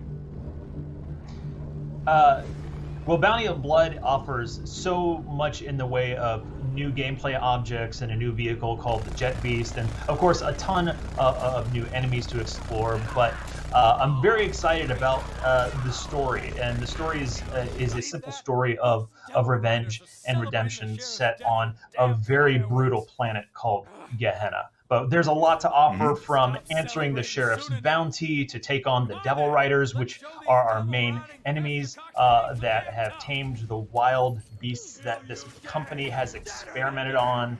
And so our mission is to take down the Devil Riders using these new gameplay objects and by any means necessary. So Bounty of Blood offers a level boost if you are just starting the game for the first time. How exactly is that going to work? It's pretty wonderful. So if you are not as far into Borderlands 3, the campaign, to be able to access Sanctuary, the ship, and be able to actually travel to different planets, we have a new feature that allows you to start a character right at that point in the story, so you don't have to worry about how much you've completed so far in the game, and you can jump into Bounty of Blood or any other story DLC. Oh, awesome. It's pretty cool. So it's like, it helps you get into any of them. Okay, so we're in a Western now. We're in a Western setting. What's it like to be on this planet and travel around and meet these new characters? Yeah, Gehenna, again, it's a brutal frontier planet. It was once this company's, long gone company's testing ground for new types of weapons and biological experiments. And this whole planet is now overrun by these genetically modified beasts and their keepers. And the Devil Rider gang has learned how to tame them. So throughout the game, you're going to see these Devil Riders like riding these experimental creatures, but also while you're on the frontier, the player has a brand new vehicle called the Jet Beast, which is kind of like half jet bike, half creature, and with some mounted weaponry that's pretty badass. So you have these dual machine guns, but if you are able to hijack some enemy jet beasts, you can get a new weapon like a cannon shooter. That's exactly what it's called. Cannon shooter, like it's a cannon mount. And then there's also this mortar. Yeah, exactly. That is the technical ship name of a gun. But there's also a mortar launcher you can find for the jet beast. But the frontier is an amazing, like, it would probably remind you of a typical Western frontier, but there's influences from all over the world. But then we travel to some very interesting locations, a lot of which I we're not going to spoil today. But there's a lot of mysteries, and Bounty of Blood actually is a self-contained story. The only characters that we're familiar with in this are the Vault Hunters themselves. So every single character in this DLC is brand new. How much does a DLC like this, when you think about bounties, how much does it offer to be able to sprinkle in like weekly or maybe even daily challenges where it's like, hey, we need you guys to gather a team and here's the bounty and like go get this person. There's already a lot of that in Borderlands 3. Does this DLC just add to that? Well, this is more of a traditional campaign DLC where everything is already packaged into it, as opposed to like weekly events that our live team works really hard and does an amazing job with, like with takedowns and all of those events. This being a campaign DLC, we do have essentially other bounties for special, high-ranking Devil Riders that you can. And the cool thing about the challenges within A Bounty of Blood is that they change the town in some way. So if you go do a creature challenge, you'll actually see, we have a tannery where you'll see that hide displayed as kind of your trophy. And we also have a theater challenge. We have a theater in our town of Vestige.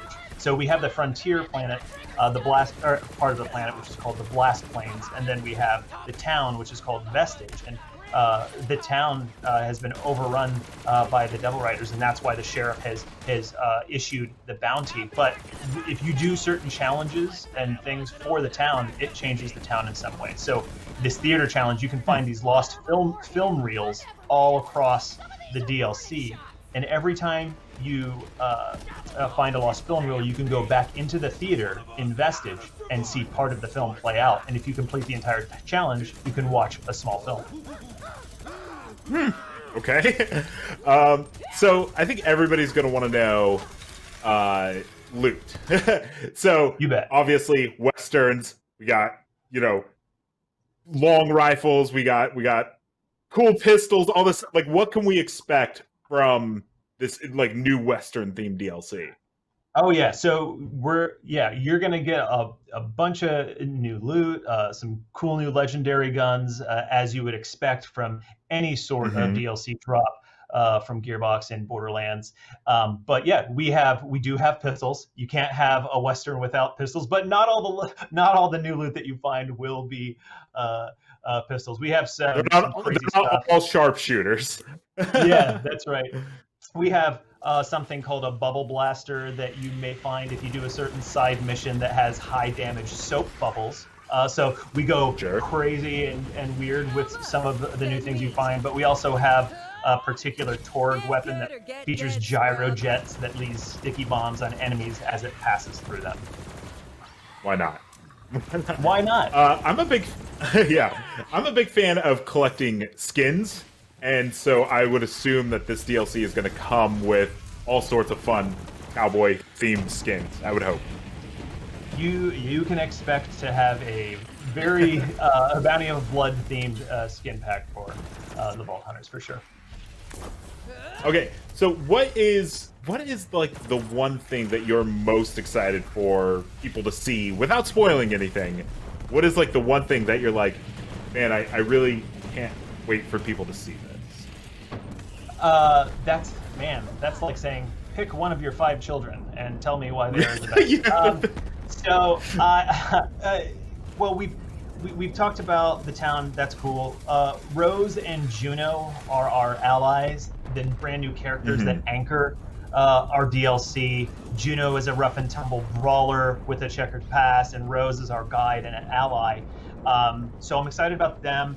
Town changes are great. Jet Beast new vehicle, also incredibly fun. But I would say it's tied between our new gameplay objects that are a little bit of a Metroidvania ingredient into what we're doing with Bounty of Blood, as well as the narrator.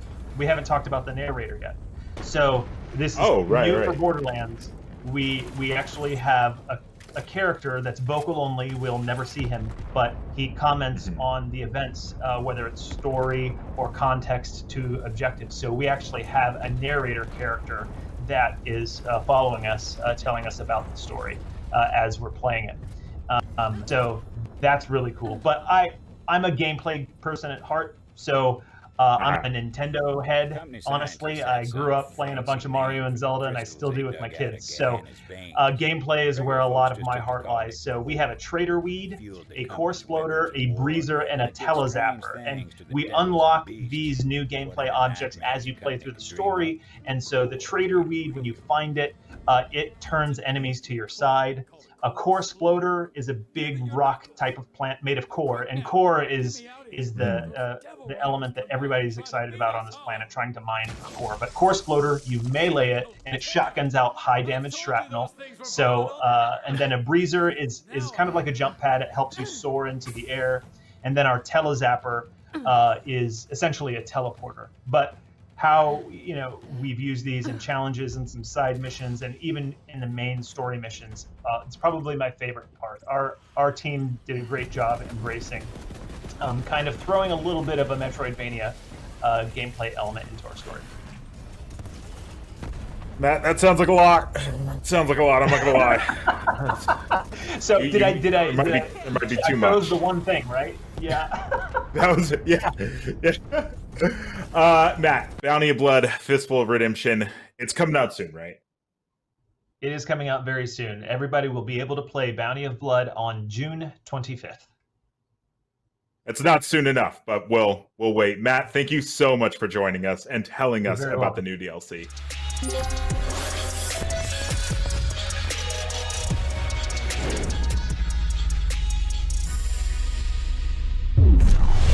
Coming up, IGN Summer of Gaming Expo continues with even more new games and reveals. You can follow us on TikTok, send us a yappa, donate, sound off in the comments below, make noise in the chat, whisper softly in our ears. I don't know. You know the drill. When we come back, we'll be exploring the Waylands, so stay tuned.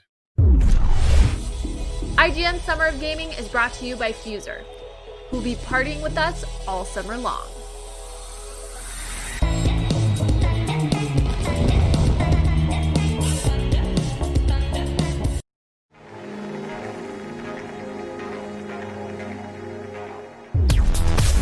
News, games, and more is IGN's live news show every day of the week that covers all the day's news about games, movies, comics, and of course more. This is our daily live show that takes a rotating cast of IGN talent going over all the latest news of the day while taking live questions and comments from chat. We're live every Monday through Friday at 4 p.m. Pacific, 7 p.m. Eastern, and you can find us on mixer.com/IGN, youtube.com/IGN, and twitch.tv/IGN. See you there. If you're not following IGN on social media, what are you waiting for? We're constantly updating our feeds to bring you the latest news, gameplay,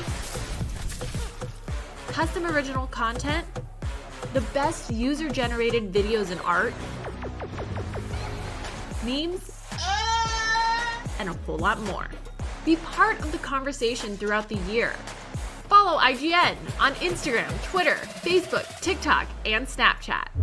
Everybody loves watching a speedrun of their favorite game. But what if you got the opportunity to peek into the minds of the developers while they watch their games getting completely wrecked? That's exactly what happens in every episode of Game Devs React to speedruns. You can do that. Oh my god! We invite you to ride along with the developers as they react to, question, and enjoy some of the most skilled players exploiting and speeding through a game it took years of their life to create. Join us every Saturday for a new episode. The next generation of video gaming is on the horizon, and IGN is here to bring you the latest PlayStation 5 and Xbox Series X news and analysis in our new weekly show, Next Gen Console Watch 2020. We'll bring on the experts to discuss and analyze all the latest developments around these new consoles. From frame rates, services, features, peripherals, and even all the new tech jargon, Next Gen Console Watch 2020 will keep you up to speed on everything leading up to the next generation of gaming. Join us every Friday for a new episode.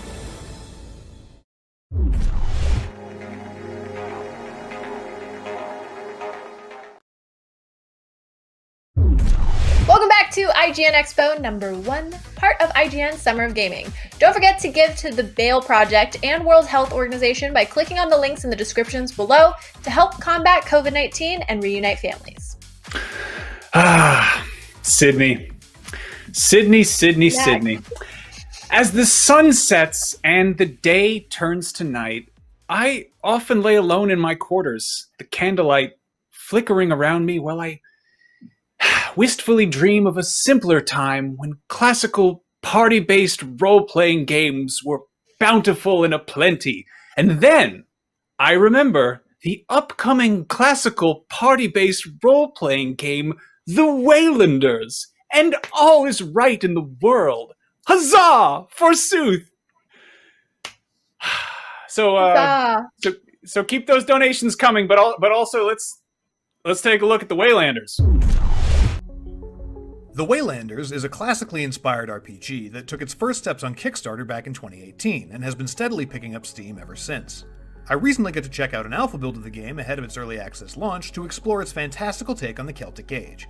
And yes, that means it is still very much a work in progress. Bugs are still being discovered and weeded out, in-engine cutscenes and conversations still lack animations or lip syncing, and plenty of items and abilities lack descriptions. But this early access version gives us a good look at what to expect from this ambitious and promising RPG. The Waylanders is a unique blend of historical fiction and mythic fantasy, set in the ancient real-world region of Brigantia, but overflowing with supernatural magic. Written by veterans of games like Telltale's The Walking Dead and Fallout New Vegas, its story revolves around what happens when some of that magic becomes corrupted, and how our choices in light of that ripple across history. And while we'll see the consequences of those decisions depicted as the story jumps forward in time to the Middle Ages and back again, the early access build is primarily focused on the first Celtic Age segment of the game. Combat, which mechanically feels like the most fleshed out aspect of the build at this stage, is a comfortable take on the classic active pause RPG formula. You've got a party made up of your archetypal warrior, tank, mage, or healer classes that evolve with new attacks, abilities, and subclasses as you level up, but there are a couple of interesting twists. First and foremost is the Waylanders' formations mechanic, which allows characters to rally other party members into a tight group to perform unique class-based maneuvers against enemies. These can range from historically inspired arrangements like a classical Grecian phalanx to the mythical Sorcerer's Conclave, which transforms them into an arcane siege tower. And selecting which characters in your party are part of a given formation provides an extra layer of strategy too. The more members in a formation, the more damage it can deal or absorb before breaking, but pooling everyone into one big group drastically limits your options. Perhaps instead of channeling the entire party's energy into a magical golem that will stomp all over its foes, you can opt to put 3 of your 5 total party members into the Guardian Shield Dome to provide cover as your 2 spellcasters bombard the enemy from a distance. It's a really flexible system that seems ripe for endless customization and tinkering for you tacticians out there. And that goes for the Waylanders' configurable AI as well, which allows you to toggle back your party members' behavior to only take actions you command, or, for those of you who prefer a more casual experience, crank it up so that they'll basically take care of themselves when you want to focus on playing as one character instead of all 5. The other notable tweak to the classic RPG style, and this goes for exploration as well as combat, is the Waylanders' dedication to making the experience just as enjoyable for players who prefer a third-person perspective as those who want the classic isometric RPG experience. Quickly swapping from a top-down or three-quarter perspective to a third-person follow cam with the push of a button is a great quality of life innovation, and something I'd like to see other modern takes on the old-school RPG adopt. And while it's still a bit more cumbersome than a traditional third-person camera, it's still the best execution of the idea I've seen in a genre that's never really managed to get past the really zoomed-in ISO cam feel. The option to experience the world from ground level instead of the traditional eye in the sky is something I really appreciated, because what I've seen of the world of the Waylanders so far has been beautiful. From villages surrounded by dense woods to mysterious islands crackling with mystical energy, every environmental pixel is designed to heighten the fantastical nature of Gato's take on ancient Galicia. It's a fascinating mix of old world historical influence and creative, colorful designs. Blue-skinned humanoid sorcerers with golden metallic eyes sit across the table from Greek adventurers and Celtic kings, while the quote-unquote monstrous Fomorian giants of Irish folklore are surprisingly endearing with their childlike excitement at seeing the surface world for the first time. Holy shit! Yes! The Waylanders looks to be an engaging take on the Celtic mythos, which rarely gets a spotlight in media as it is, and I'm intrigued to see where it ends up once it hits final release. Gato Studios is clearly invested in creating an experience alongside its community, and with a fresh take on RPG systems and its unique world, we'll gladly keep checking back throughout early access to see how it's shaping up.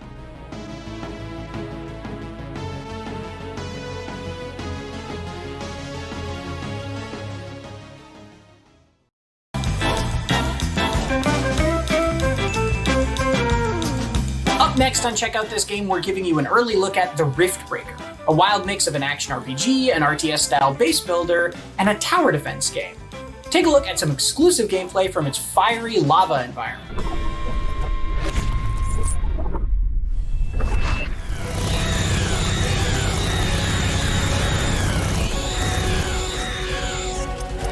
Base is under attack.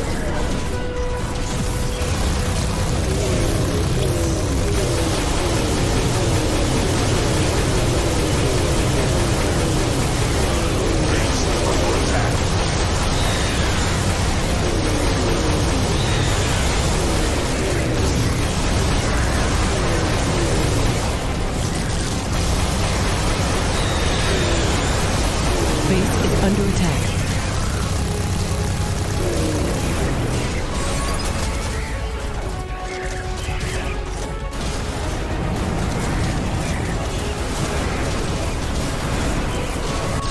One of our buildings has been destroyed. Base is under attack.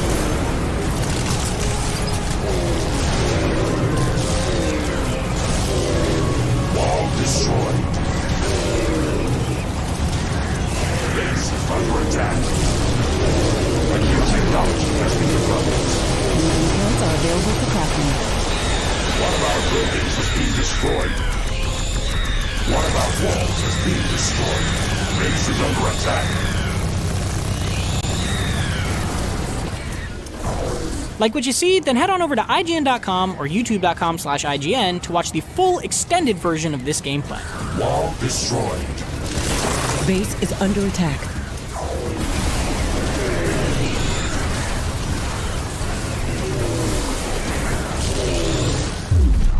Base is under attack. That was Tom Marks with some info on survival game The Riftbreaker. Wait, you're still here? Well, it's time to GTFO. That's not me being rude or kicking you out. That's actually a video game name that I'm going to tell you about right now. GTFO is a survival horror first-person shooter that teaches you and three friends a valuable lesson about friendship as the four of you blast the crap out of a bunch of unthinkable horrors while exploring the depths of a creepy facility. Video games. Aren't they great?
Believe it or not, this is still just the first of 4 IGN Expos we put together as part of the IGN Summer of Gaming. Collect them all! And it's not over yet, so don't forget to check us out tomorrow for Expo number 2, plus another charity speedrun and Sony's State of Play conference, where I think they're going to talk about a small system called the PlayStation 5.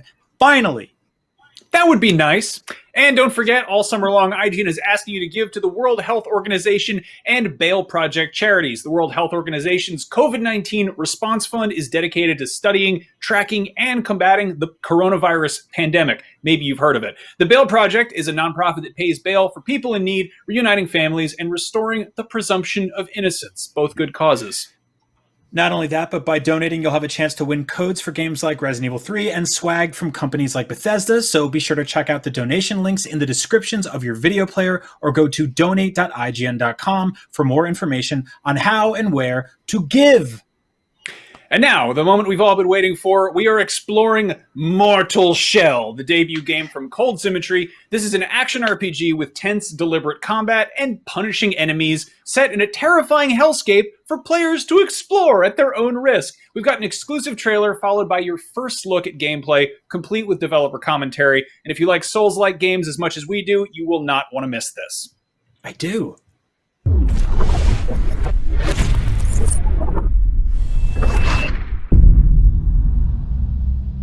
I do not deserve absolution, yet still I seek it.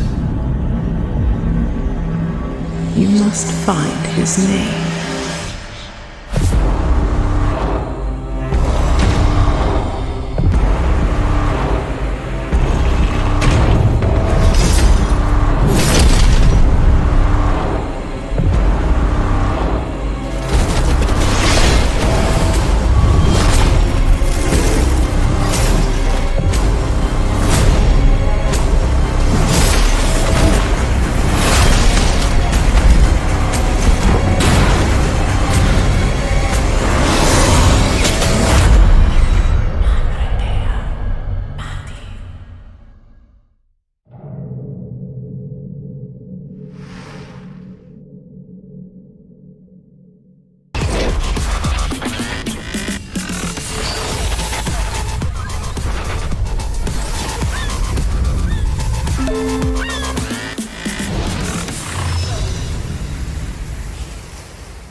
Mortal Shell is an action RPG announced earlier this year that has fans of a certain notoriously difficult game very excited. Right now I'm joined by the fine gentleman from developer Cold Symmetry. Guys, thank you so much for joining us today. Hey, great to see you. Thanks for having us. Thank you for having us. Yeah. This game looks awesome. People are really stoked about it. Let's start with the shells from the title. What are these shells? The shells are the playable characters in the game. Through inhabiting them, you learn more about who they were. You get in touch with their abilities. But first, you must learn their names. Okay, indeed, so... and what you see on the screen is Harris, which is one of the first shells you actually acquire. And yeah, just wanted to clarify that. Yeah, and you know, No, go ahead. Their abilities, they're really each of their abilities are tied in with their storyline. So you might have someone who is an executioner and someone who is a poisoner, and so you'll get to as you get to know who they were when you unlock their storyline. You see here that we're learning who this shell was, what their name was, and each time you unlock a little bit more about their history, you get you acquire one of their abilities as well. So, how many shells are there, or do you even know yet? And it sounds like they were going to be providing different types of playstyles. There are 4 unique mortal shells that you can discover if you can find them. Indeed, yeah, and indeed they do provide different playstyles. And as a matter of fact, each shell might even kind of feel like a different game depending on if you really fully utilize their combat potential, right? Like one shell, for example, when it comes to dodges and rolls, can only roll a certain way. Another shell can only execute a dodge in a certain way. And as Andrew already mentioned, as you discover the abilities and as you learn more about their past in terms of their lore and history, you will also see how each of those abilities really tied in together and in the one specific theme that one shell represent. And the more you uncover, the more you learn what their strong side really is. So you mentioned if you can find all these shells, are they sort of doled out throughout the entirety of the game, or is it possible to get all 4 of them near the beginning of the game so you can use them throughout the entire game?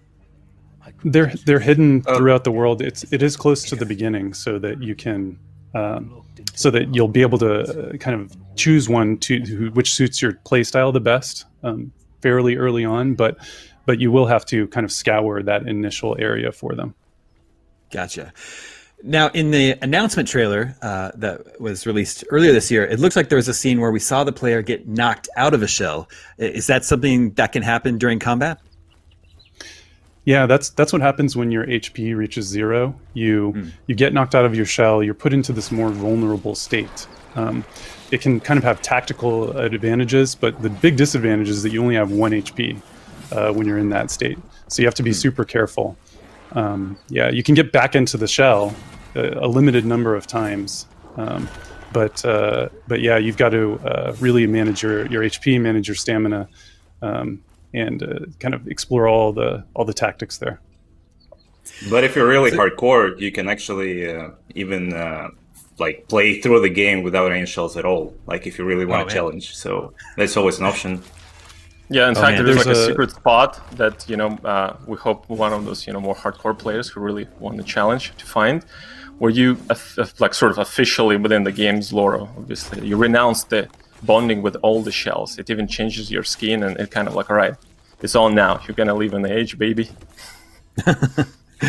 Well, these types of games definitely have those hardcore players that are looking for a challenge. So that'll really be fun watching people try to do like a no-shell playthrough.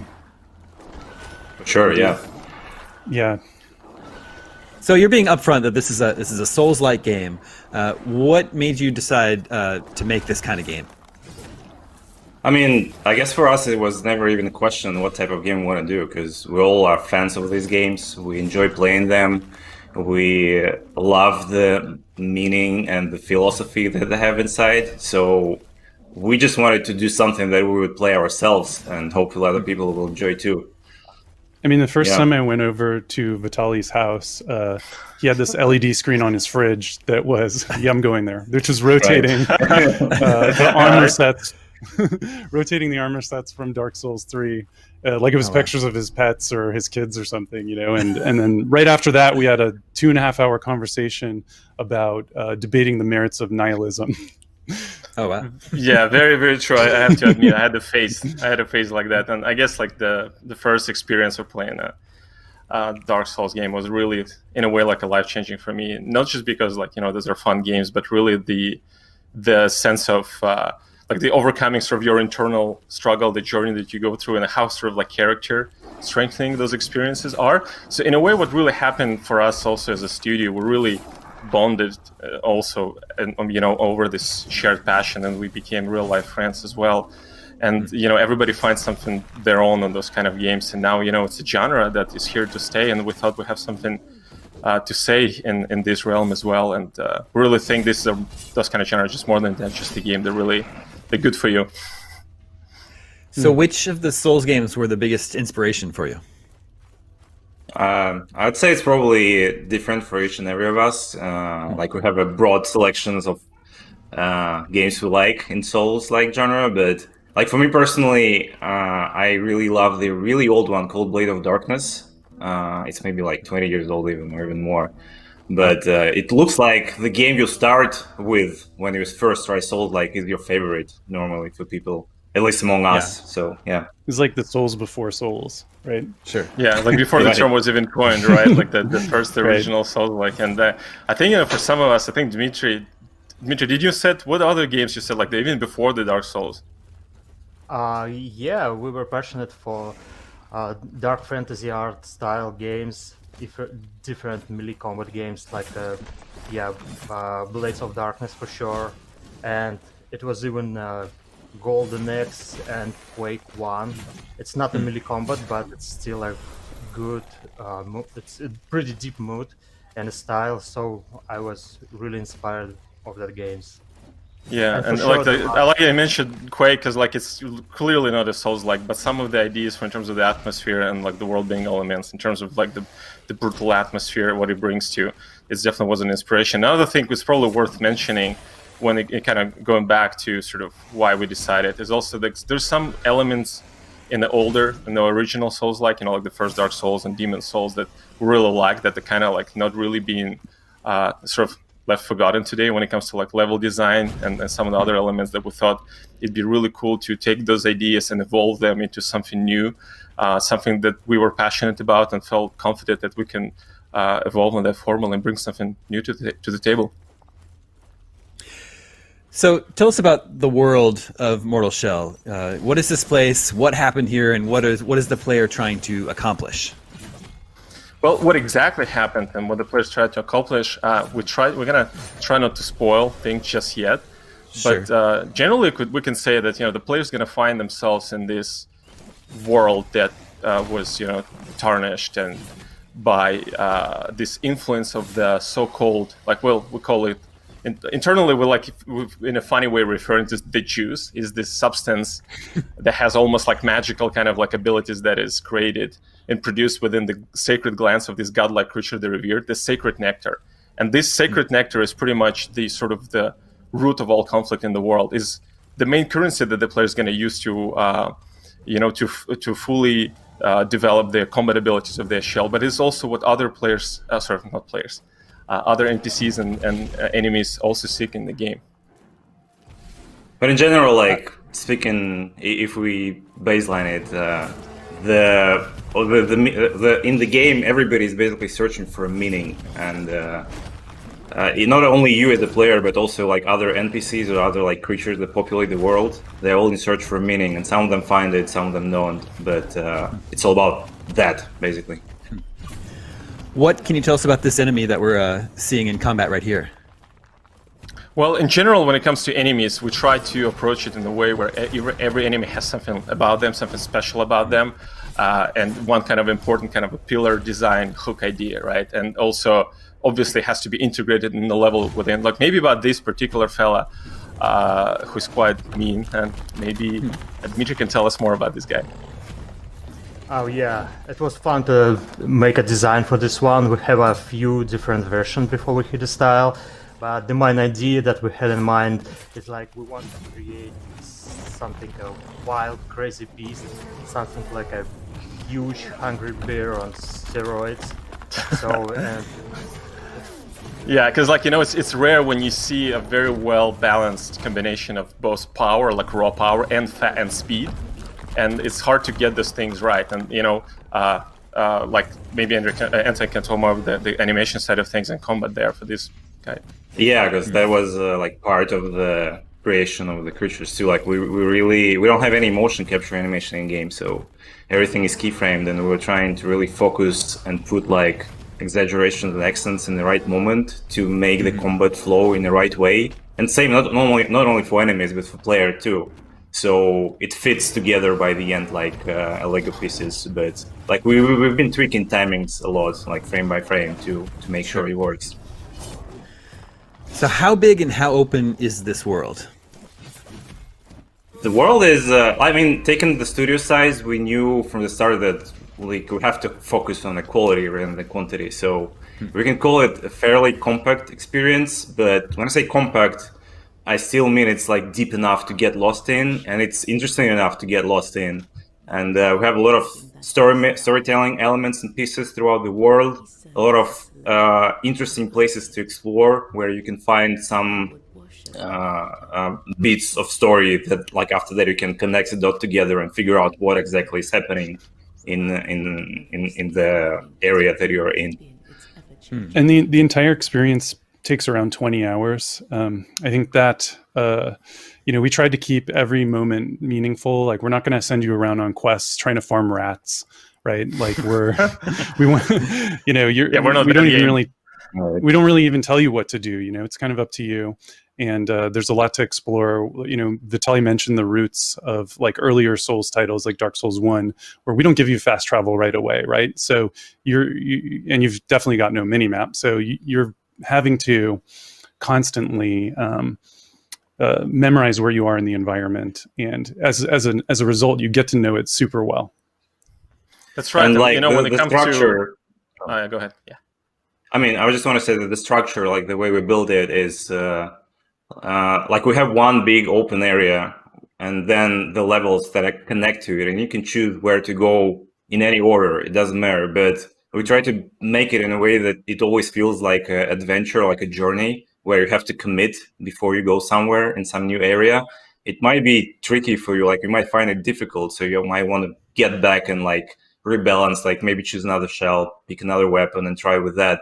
But we try to make it look like every time you decide to go somewhere, it's a commitment and it's an adventure and journey that you have to experience yourself. You're probably going to suffer. You you're going to have to have the fortitude to overcome like that lost feeling that you have in the beginning. But I think once you do, you're going to feel really good about not just about the game, but about yourself too. And I think that we all have gone through kind of similar metamorphosis through playing similar titles that we felt like, they were really meaningful to us personally. Right. Now, getting back to the announcement trailer from a few weeks ago, did the voiceover guy in the announcement trailer actually say, what is it? Bring the glands back to me? The glands? Yes. Yes. Yes. Yes. What's that all about? The sacred glands. Vitaly mentioned them earlier. They're really critical to the plot of Mortal Shell, what you're doing in the world. Where there are forces fighting over these things. I kind of get into spoilers here, so you're going to have to dig in and find out for yourselves. All right. Who was the woman in the mask? That's Sister Janessa. She introduces you to the substance tar, the sacred nectar. She offers you the juice to drink, and that juice is what helps you bond with your shell, kind of get to know them better, unlock their abilities. Like I mentioned earlier, all the shell's abilities are tied in with their stories. So I think that's something that we do that's pretty cool.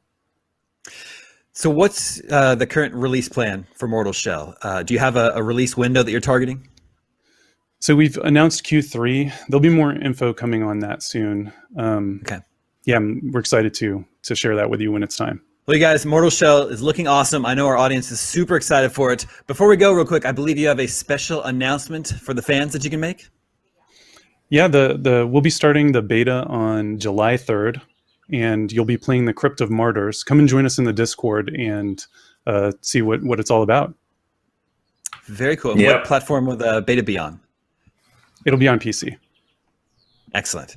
Cool. Guys, thank you so much for joining me today. Thank you. Thanks for having us. Thank you. Great. Thanks a lot. Before we go, let's take one more look at that kick-ass new trailer for Mortal Shell. I do not deserve absolution, yet still I seek it. You must find his name.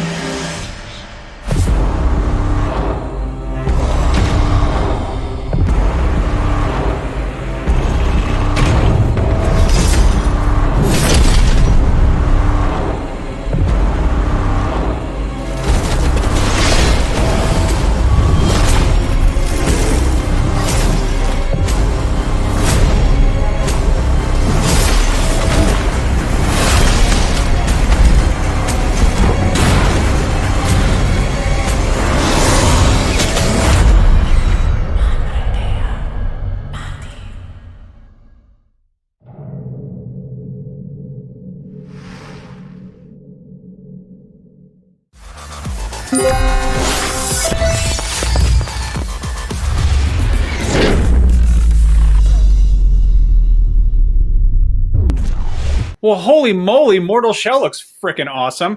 Might as well end on a high note. We are about done here, but up next is today's edition of News, Games, and More. Well, we will be revealing more exclusive trailers from Arcade 1UP. The Summer of Gaming still has plenty of excitement in store, though. 3 more IGN Expos packed with reveals, more charity speedruns, our Celebrity Animal Crossing Island Tour stream on June 16th, Sony State of Play stream tomorrow.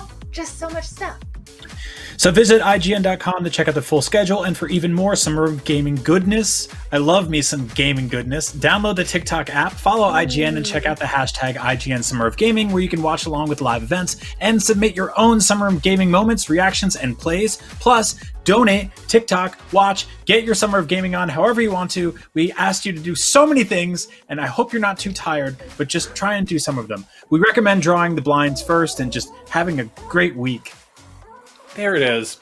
And that is all for IGN Expo number 1, folks. Thank you for donating, and thank you for watching. We are going to end on one more surprise. Yet another world premiere trailer for a game you didn't even know you wanted yet. Enjoy!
IGN Summer of Gaming is brought to you by Fuser, who will be partying with us all summer long.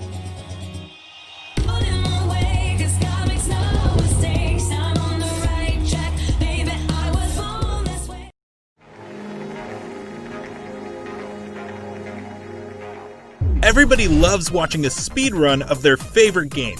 But what if you got the opportunity to peek into the minds of the developers while they watch their games getting completely wrecked? That's exactly what happens in every episode of Game Devs React to speedruns. Yeah, you can do that. Oh my god! We invite you to ride along with the developers as they react to, question, and enjoy some of the most skilled players exploiting and speeding through a game it took years of their life to create. Join us every Saturday for a new episode. If you're not following IGN on social media, what are you waiting for? We're constantly updating our feeds to bring you the latest news, gameplay,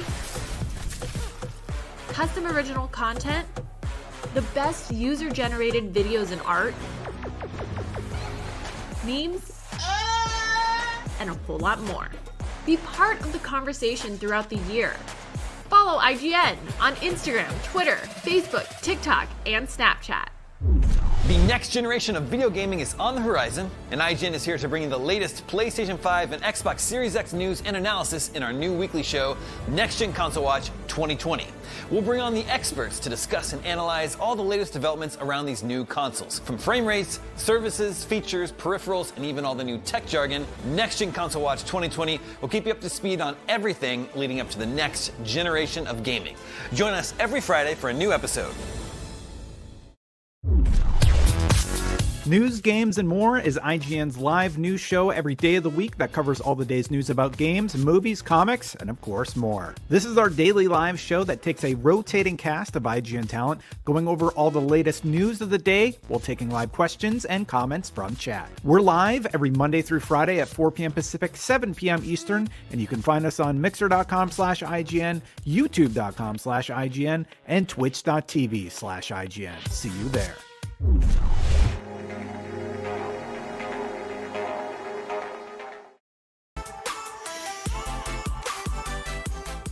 Hey everyone, welcome to News, Games, and More, the show where we break down the biggest headlines of the day. Lots to digest today. A special exclusive trailer, the day's biggest reveals from IGN Expo. Plus, we've got an exclusive one-on-one interview with David Hayter, the voice of Solid Snake. Before we get started, a couple of things. First, all Summer of Gaming long, IGN is asking you to donate to the Bail Project and the World Health Organization by clicking on the links in the description in your video player, or by heading to donations.ign.com. The Bail Project is a nonprofit that pays bail for people in need, reuniting families, and restoring the presumption